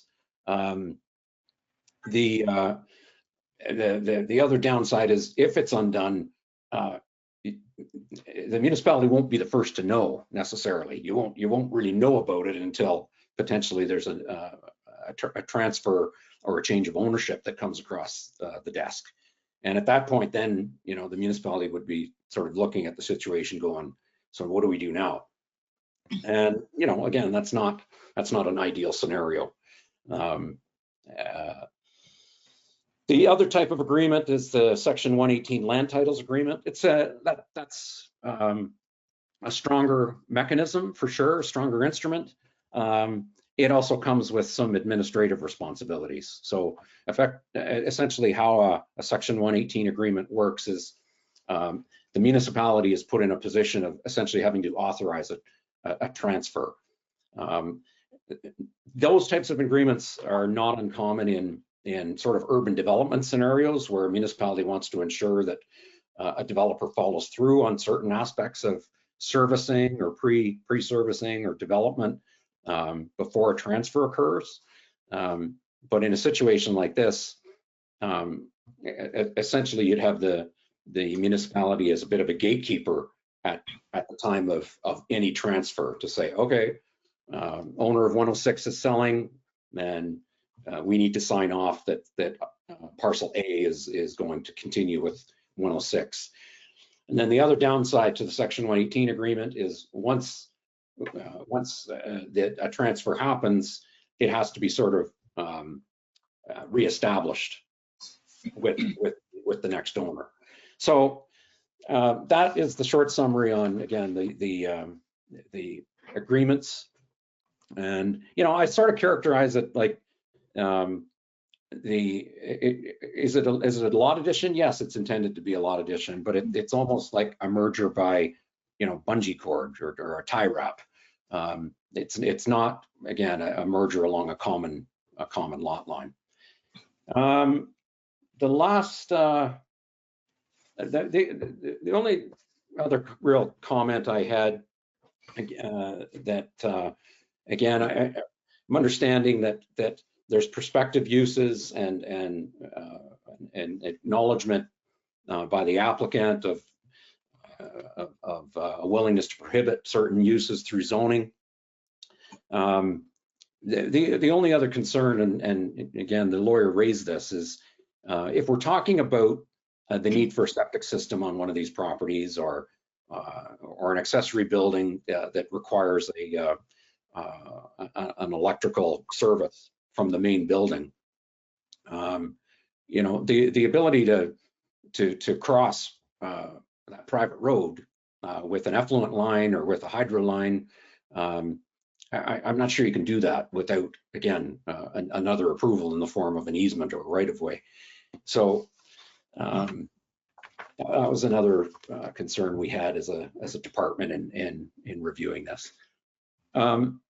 That's my summary on this, Mr. Mayor and Council. And if there's any questions or clarification on my report, feel free to ask.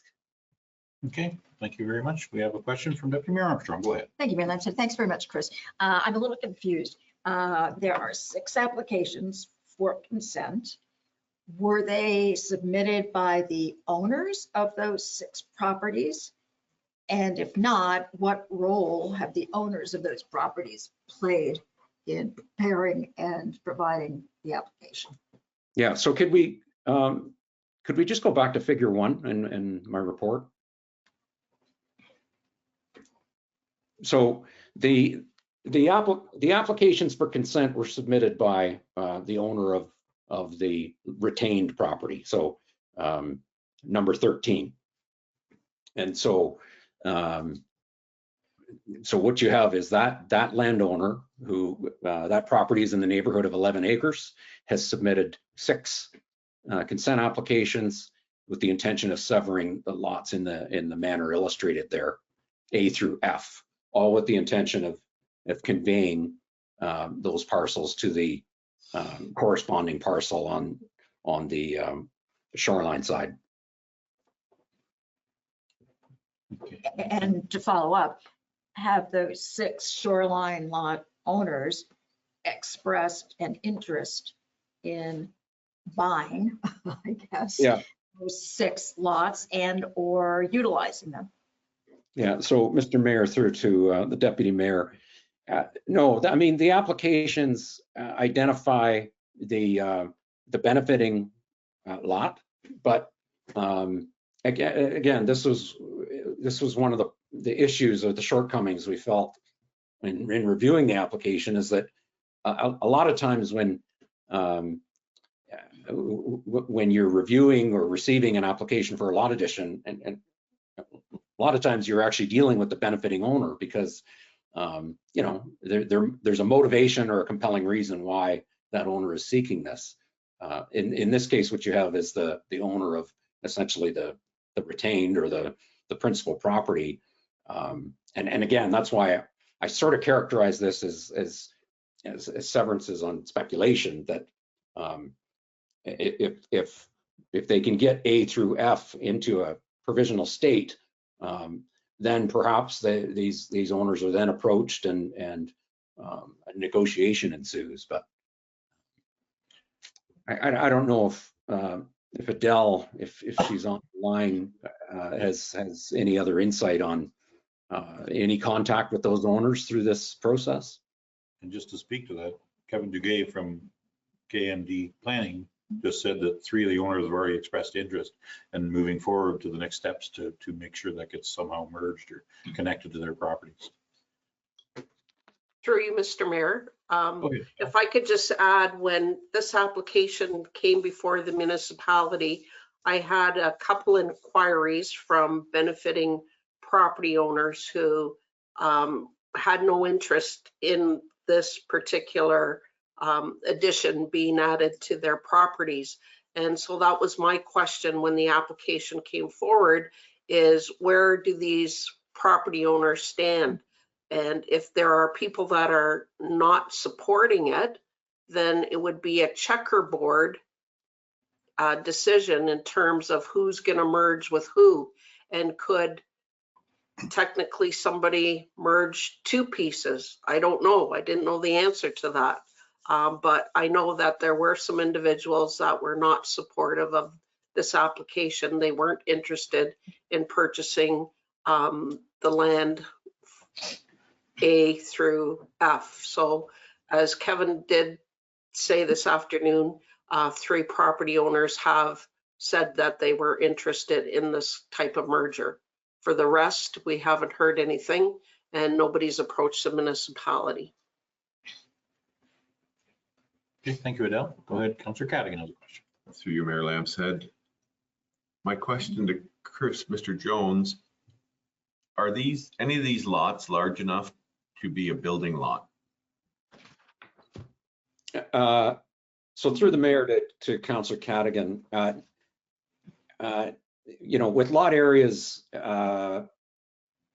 so A is just shy of 5,000 square feet, and E would be the largest one at 13,000 square feet. They certainly wouldn't be. They certainly wouldn't be lots that would comply with a minimum shoreline residential lot area standard,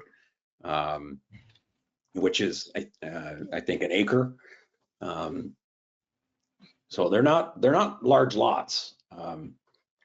Now, from my perspective, they're not large lots in the context of a standalone building lot. But again, in the potential scenario that could see them at some point in the future come detached, again, it would essentially be a lot of record, albeit it would be zoned in a way that you couldn't permit a house.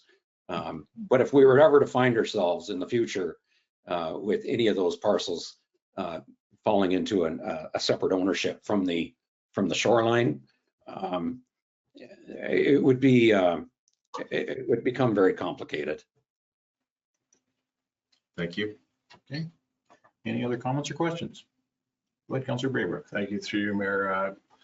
Chris, for this size and complexity of an application, is it unusual that the applicant did not have a pre-consult with the municipality?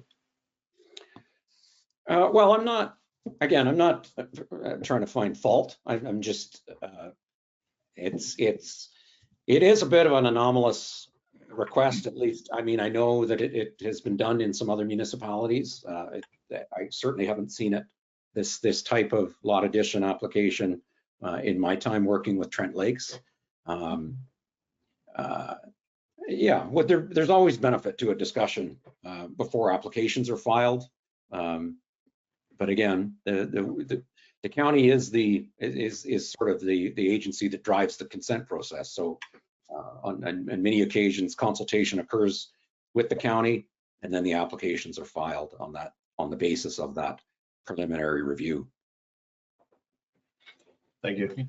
And it seems like this has been successful in other municipalities. I'm wondering if anyone even looked as to how they did it, because that would really be a deciding factor for me. If there's an easy way to do this that guards against one or two of those little wee tiny 1 foot, 100 foot by 100 foot lots being added together and creating another back lot, I wouldn't like that idea. But to join 100 foot by 100 foot to a lot that's only 100 feet wide and 150 feet deep makes sense to me, because you're moving all of that other infrastructure away from the water, which helps our waterway.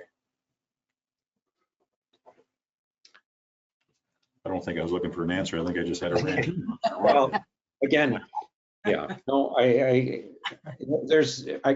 respect that you can look at this situation and those existing shoreline parcels, which are not oversized by any stretch, and see potential benefits to that additional ownership. I guess where my caution comes in is, notwithstanding that you're relying on an agreement to ensure long-term consolidation. Again, it's what's been put in front of us, or what's been applied for, that doesn't really sort of set out any rationale or reason as to why this is necessary, or why it's motivated. And again, just as an example, if the notion was to put a septic system on any of those parcels, which again, you could see a potential need for that, you still have to cross private property with an effluent line. And so that's, you could potentially find yourself, if this was approved, coming back at a future date and saying, okay, now we need easements. And I mean, obviously the owner of the road would have to agree to the easement. So it's, again, I understand the intentions. I just have trouble supporting it as what I would consider an orderly proposal and one that sets a good precedent. Thank you, Chris. I'm just curious. I mean, is there a way to support this provided that A goes with 106, B goes with 108, C goes with 114, D goes with 118, E goes to 122, and F goes to 124? And that's the only way we will support that sort of idea. I think I'm just looking at ideas.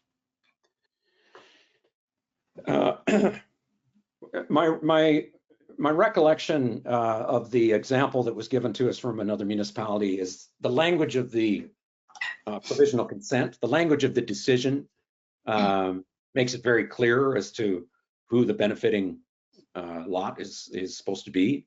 In other words, that's where that merger agreement comes in. Yeah, if you're looking for assurance, I guess that's where that assurance would come from. And that's somewhere down the process a lot further than where we are right now. Yeah, that would be a condition. Again, the merger agreement is a condition of consent, and the municipality is a party to that agreement. Okay. Thank you very much. Go ahead, Deputy Mayor Armstrong. Thank you, Mayor Lamson. Chris, I'm inclined to agree with your recommendation. The only thing I am not sure of, perhaps not supportive of, is the last statement that says that the County of Peterborough be advised that the municipality will not be a party to any consent or land titles agreement intended to maintain common ownership of two independent parcels of land. So I think we should make the decision based on this particular application, but that statement seems to put down a gauntlet that we will never approve a similar one, and I'm not there yet. But just based on the merits of this particular application or applications, I would be supportive of the recommendation. Thank you, Deputy Mayor Armstrong. Anyone else? Any other comments? Go ahead, Councilor Friends. I think there's all kinds of issues with this. I agree with Deputy Mayor Armstrong. I would support that, and I would second your motion. I don't think that's a motion yet. I don't think we're there yet. We're close. Yep. Is there any other comments or questions, or? I'm seeing none. Is anyone prepared to make a motion? Go ahead, Deputy Mayor Armstrong. I'll make the motion, but without the last statement, so that we receive the report and we direct the planning department to provide a copy and convey to the county that we do not support the consent applications. Okay, and do I have a seconder for that? Will be Councilor Friends for seconder. Any further conversation? I just want to make one comment that the lot that I currently live on, which is a backlot development on Pigeon Lake, is a third of an acre. So there's always a chance. I'm just trying to think, what is the dimensions of that lot? I have no idea, Okay. but that's what their deed says, is a third of an acre. Okay, thank you. Okay. Any other comments or questions? I'm going to call for the vote. All in favor?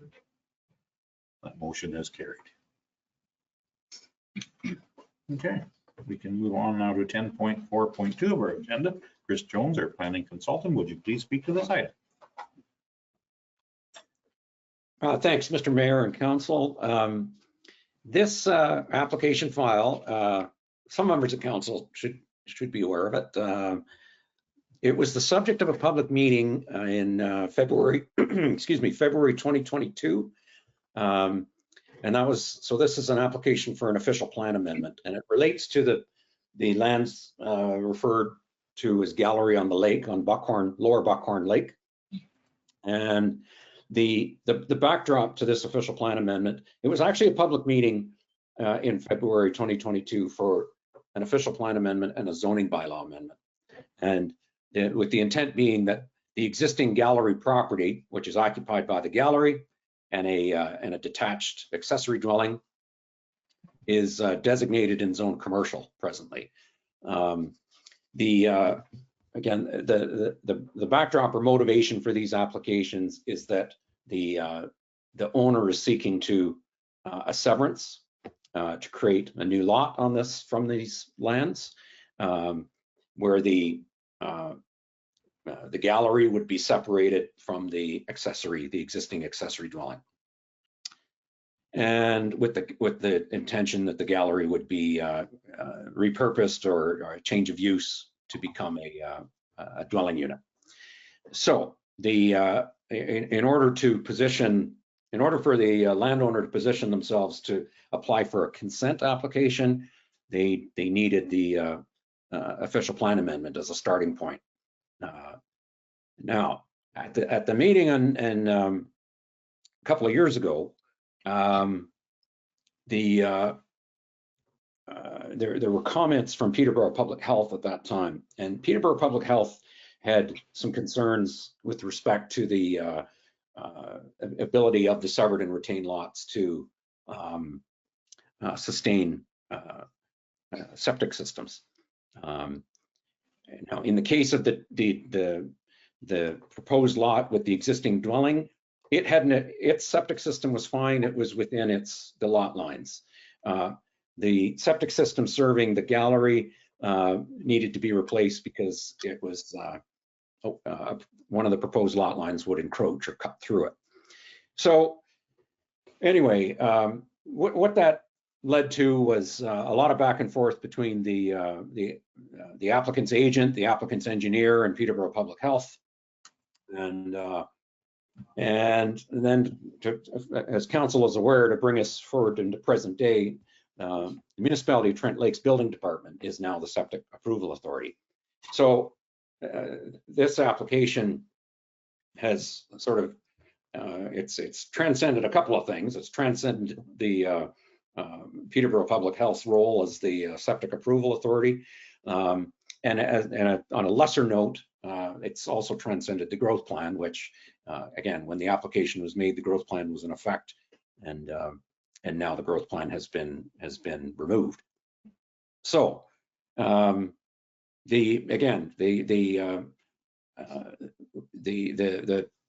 that dialogue and discussion of the ability of these lots to sustain septic systems continued with the Trent Lakes Building Department, there was discussions with their engineer. There was some test holes dug. There was some site inspections that took place, some revisiting of their site plans, and where we ended up at the end of the day was the building department is now satisfied or comfortable that with the additional information and dialogue that's taken place that they're satisfied that the severed and retained lots can sustain septic systems. And so with closure on that particular issue, that was really the only outstanding issue standing in the way of moving forward with the OPA. So that's what brings us back on the agenda today, to advise council that remaining technical issue has been resolved. The building department is satisfied that severed and retained lots can sustain Class 4 systems, and that now puts the municipality in a position to consider adoption of this official plan amendment. Again, the purpose of the OPA being redesignating these lands from commercial to recreation dwelling area, and with that in place, that then allows the severance application to proceed. That's my summary, Mr. Mayor and Council. Okay, thank you very much, Chris. Does anyone have any comments or questions for Chris? Seems like they've done a lot of work to get where we are. Okay, let's see. We need a motion here. Is anyone prepared to make a motion? Councilor Caddy, go ahead. I'll make a motion that council receives a report from the planner. Council adopt the official plan amendment number 2025. The council defer consideration of the zoning bylaw amendment until OPA is approved and consent application has been administered. Do we need that last item in there, Mr. Jones? I don't know. I thought we kind of, Sorry, about deferring consideration of the zoning amendment? yes. The only reason I've added that is just the public meeting that was held in February 2022 was for the official plan amendment and the zoning bylaw amendment. And just for clarification, for everyone's clarification, the ZBA at this point will just be deferred or remain outstanding until this OPA can get approved at the county level. There's lots of time to approve a ZBA, whether it's prior to or as a condition of consent. Okay, so that sounds to me like we're leaving it in. Okay. Okay. Do I have a seconder for that motion? Councillor Franzen for a seconder. Any further conversation? I'm seeing none. I will call for the vote. All in favor? That motion is carried. Thank you very much, Chris, for your multitude of knowledge. Thanks. Have a good day. Okay, you too. Okay, we can move on now to item 10.4.3 of our agenda. Adele Arbor, our planner, would you like to speak to this item, please? Yes, thank you. And through you, Mayor Lambshead, this is another project that has a lengthy history to it, as this report details where the draft county official plan is in the process of a pending approval by the Ministry of Municipal Affairs. Council will recall that the ministry wanted the county to repeal the new county official plan and revisit the document to align with the new provincial planning document. As a county and associated municipalities were not in support of this approach, the county suggested a red line revision to the official plan to reflect the new PPS, which came into effect in October 2024.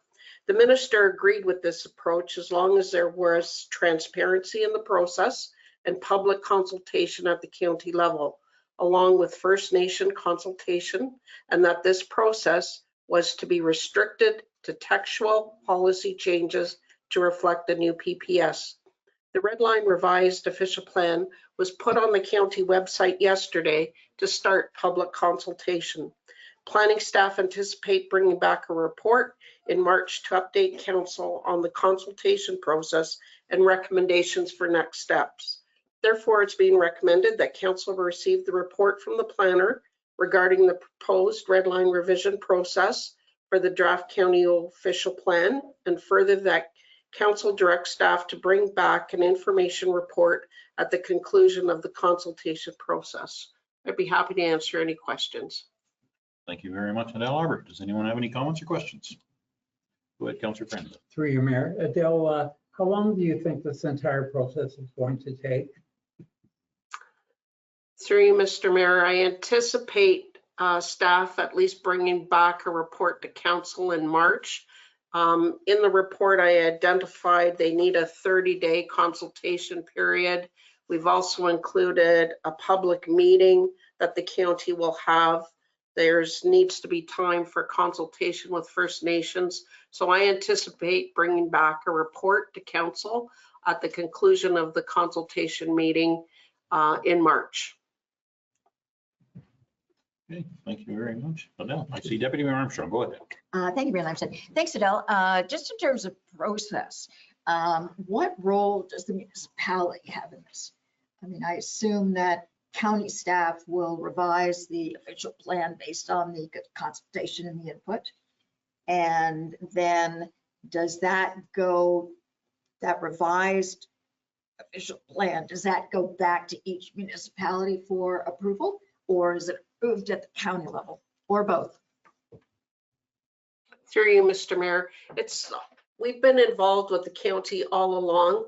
The technical advisory committee with each of the municipalities with planning staff, we've been meeting and doing the red line revisions to the document all along. So the document is ready. It's out for public consultation. So when the county receives all the comments from the process, we will come together again, look at the comments and make some decisions. And not only will it come back to the municipality of Trent Lakes and the other municipalities, but we will provide some comment back to county council on it. So we will be involved right through the entire process. So just to clarify, who is the approval body, or is it both levels of government? Municipal and.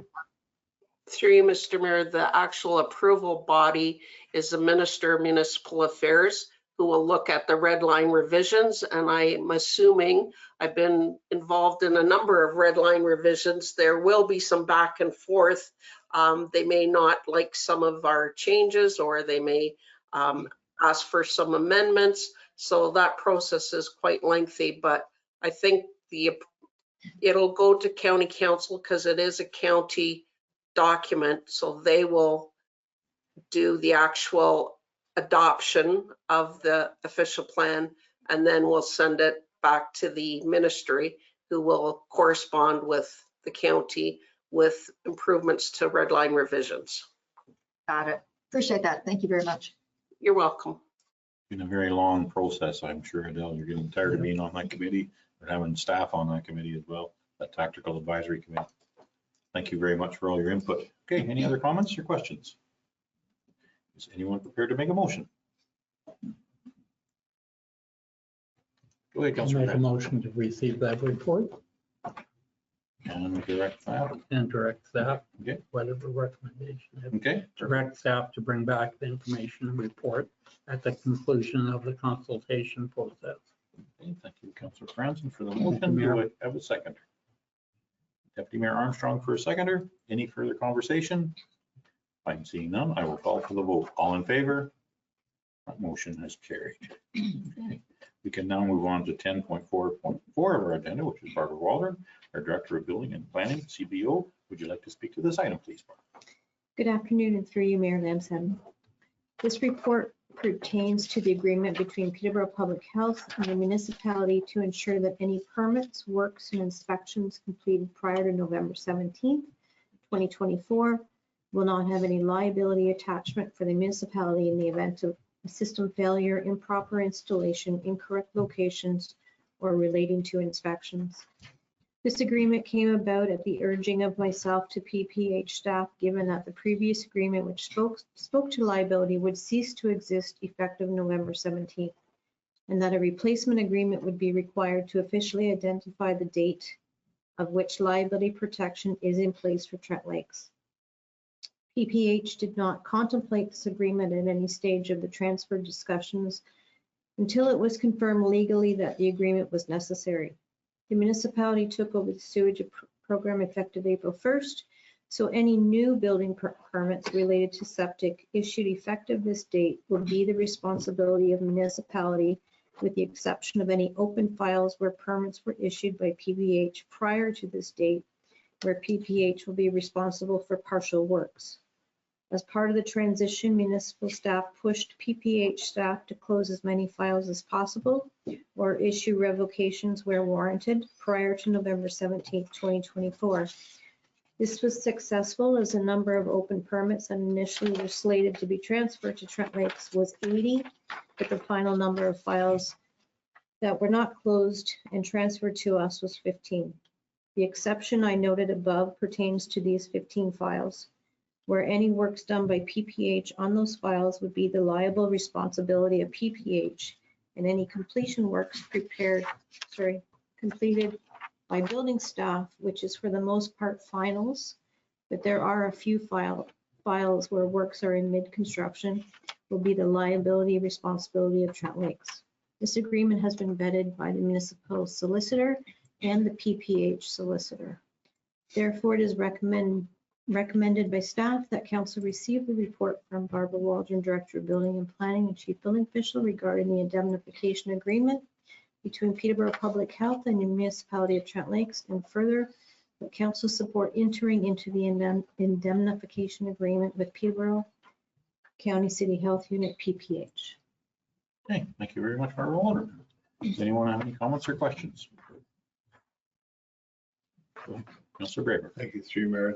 Thanks, Barb. Could you just fill me in on the financial implication, the 6950. Through Yeah. you, Mayor Lamson, the money that's being transferred? Yeah. So the open files that are being transferred to us, some of the percentages rate go between 30 to 50%. It depended on how much work was done on the file. So if they had just issued the building permit and did the paperwork, we are getting 50% of the $1,000 fee. If they've done a little bit more than just issued the permit, then we're getting 30%. So the 15 permits equated to the 6950. So that's going to go into the 2025 budget and into the revenue stream, and that will help assist pay for our time in the field. Thank you. Good. Thanks. Okay, any other comments or questions? I'm seeing none. Is someone prepared to make a motion? We have Ray. Councilor Graber, go ahead. Thank you. I'll make a motion to receive and the council support entering into an indemnification agreement with Peterborough County City Health Unit, PPH. Thank you very much. And I have Councilor Cadigan as a seconder. Any further conversation? I'm seeing none. I will just comment that it's nice to see this kind of coming to fruition. We're taking our responsibilities quite seriously. Thank you very much, Barbara. Okay. Any other comments? I'm seeing none. I will call for the vote. All in favor? That motion has carried. Okay, thank you. We can move on to 10.6 of our agenda, which is administration. We have none. Next, I think 10.7 of our agenda, which is corporate services. 10.7.1, Jesse Clark, our Director of Corporate Services. Would you like to speak to this item, please?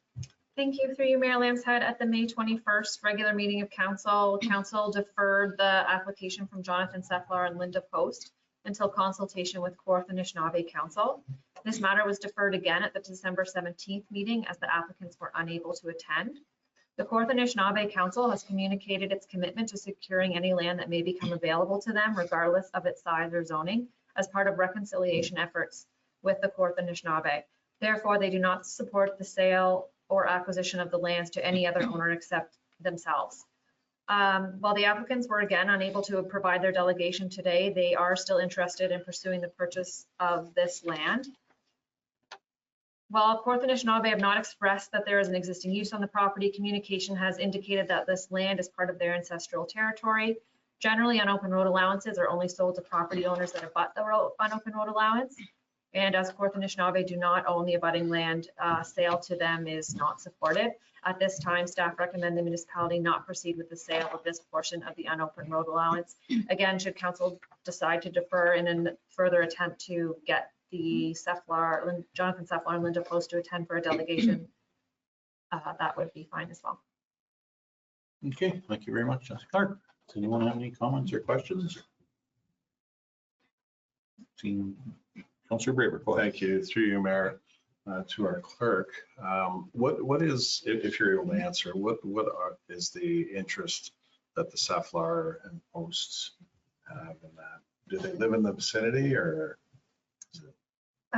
Through you, Mayor Lambshead, they own the abutting land, and I believe their proposal is to create an additional lot. So to sever that lot, to create one severed and one retained, but they would need the additional land to meet minimum lot requirements. Thank you. Deputy Mayor Armstrong, go ahead. Yeah, thanks very much. This file gives me angst because in essence, if I'm understanding it correctly, the Kawartha Anishinaabe are suggesting they have some rights, first rights to the purchase of that property because it's within their treaty territory. And so their treaty territory is all of Trent Lakes, essentially. So we'd be kind of setting a precedent to say we can't sell any unopened road allowances in Trent Lakes because the Kawartha Anishinaabe will claim that they have a right to it as part of their territorial treaty land. So it would set a precedent that I don't think is realistic or acceptable or probably even legal And we would be in the same situation for any application to purchase an unopened road allowance. So for that reason, I would support going ahead with the sale of it to the applicants. I forget their name, Steffler and Post.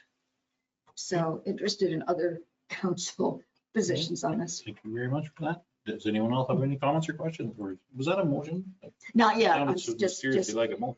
not yet. I'm Okay. just putting that position out there and that interpretation. Okay, thank you very much. Go ahead, Councillor Caddy. Through your mayor, I share the same opinion as the deputy mayor. I think it's a bad precedent. I think that we should sell it to the adjoining owners. Okay, thank you for your comment. Councillor Braber, go ahead. Yeah, through your mayor, thanks. It creates angst in me as well, Deputy Mayor. So, the only, I guess, and I agree with Deputy Mayor's comments. With this particular scenario, where I see the Kawartha Anishinaabe having their opinion that they do is that the property looks like it abuts the Ojibwe Drive North, which is specifically on their, I guess, their land and that sort of thing. I'm not sure whether I'm referencing that properly. So I just see a bit of a differentiation between generally any properties in Trent Lakes, and I just look at this one that it's a little bit more so that it's on a Ojibwe Drive North. That's just my observation.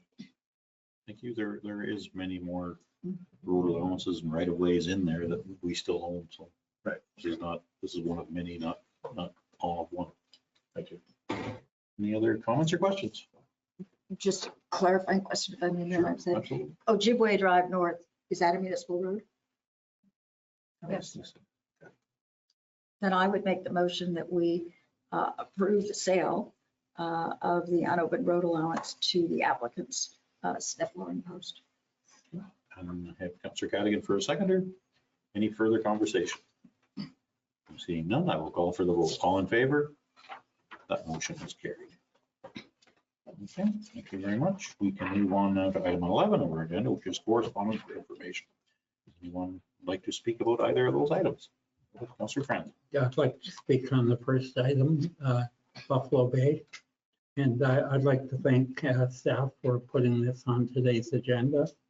And I do share the same concerns as this Think Turtle Conservation Initiative. But I'd like to make a motion to receive. Okay. Just with those comments. Thank you very much. And I just want to thank staff for their responses to some of that. So thank you very much. Yeah. And I need a seconder for that motion. See Deputy Mayor Armstrong for a seconder. Any further conversation? Seeing none, I will call for the vote. All in favor? That motion has carried. We can move on to item 11.2 of our agenda, which is Minister of Municipal Affairs and Housing, Code of Conduct. Would anyone like to speak to that item? Or make a motion? Councillor Cadigan. Motion to receive. Councillor Cadigan, motion to receive. Do I have a seconder for that motion? Councillor Franzen for a seconder. I will call for the vote. All in favor? That motion has carried. We can move on to item 12 of our agenda. Item 12.1 is the City of Toronto declaring Toronto a paid hazmat-free zone. Anyone like to speak to that? Go ahead, Councillor Braber. I'm just going to make a motion to receive both. Okay, perfect. And I see Councillor Cadigan for a seconder for that motion. Any further conversation? Seeing none, I will call for the vote. All in favor? That motion has carried. Now we can move on to item 13 of our agenda, which is bylaws. And item 13.1 is bylaws on the agenda memorandum. And I think Jesse Clark, our clerk, would you like to speak to that? Thank you. Through you, Mayor Lamb, there were 3 bylaws on today's agenda that didn't have a corresponding staff report or public meeting. The first is B 2025 number 1, the interim tax levy bylaw, which is passed by council annually, setting the interim tax billing rates. B 2025-2 is the annually passed borrowing bylaw. And B 2025-6 is a bylaw to authorize the execution of a transfer payment agreement for the fire protection grant. Okay, thank you very much. Clerk. Anyone like to, we can do all these at once, or we can do them individually at the discretion of council.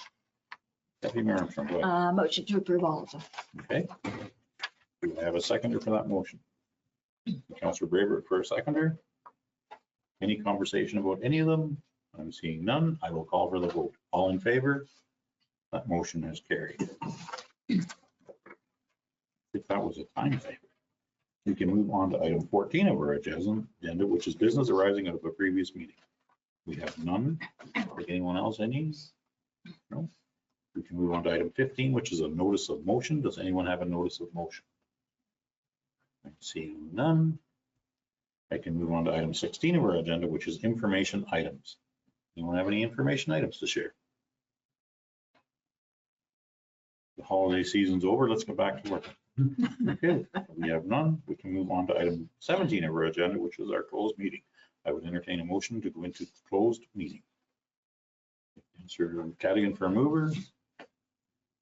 Councillor Braver for a seconder. Before I call for the vote, we are going to go into closed on because of the Ontario Municipal Act, section 239(2), to discuss B, personal matters about an identifiable individual, including municipal or local employees, municipal employees. D, labor relations or municipal negotiations, municipal employees. E, litigation or potential litigation, including matters before administrative tribunals affecting the municipality, Dudney. And F, advice that is subject to the solicitor-client privilege, including communications necessary for that purpose, Dudney. I will call for the vote. All in favor? That motion is carried. We are going into close.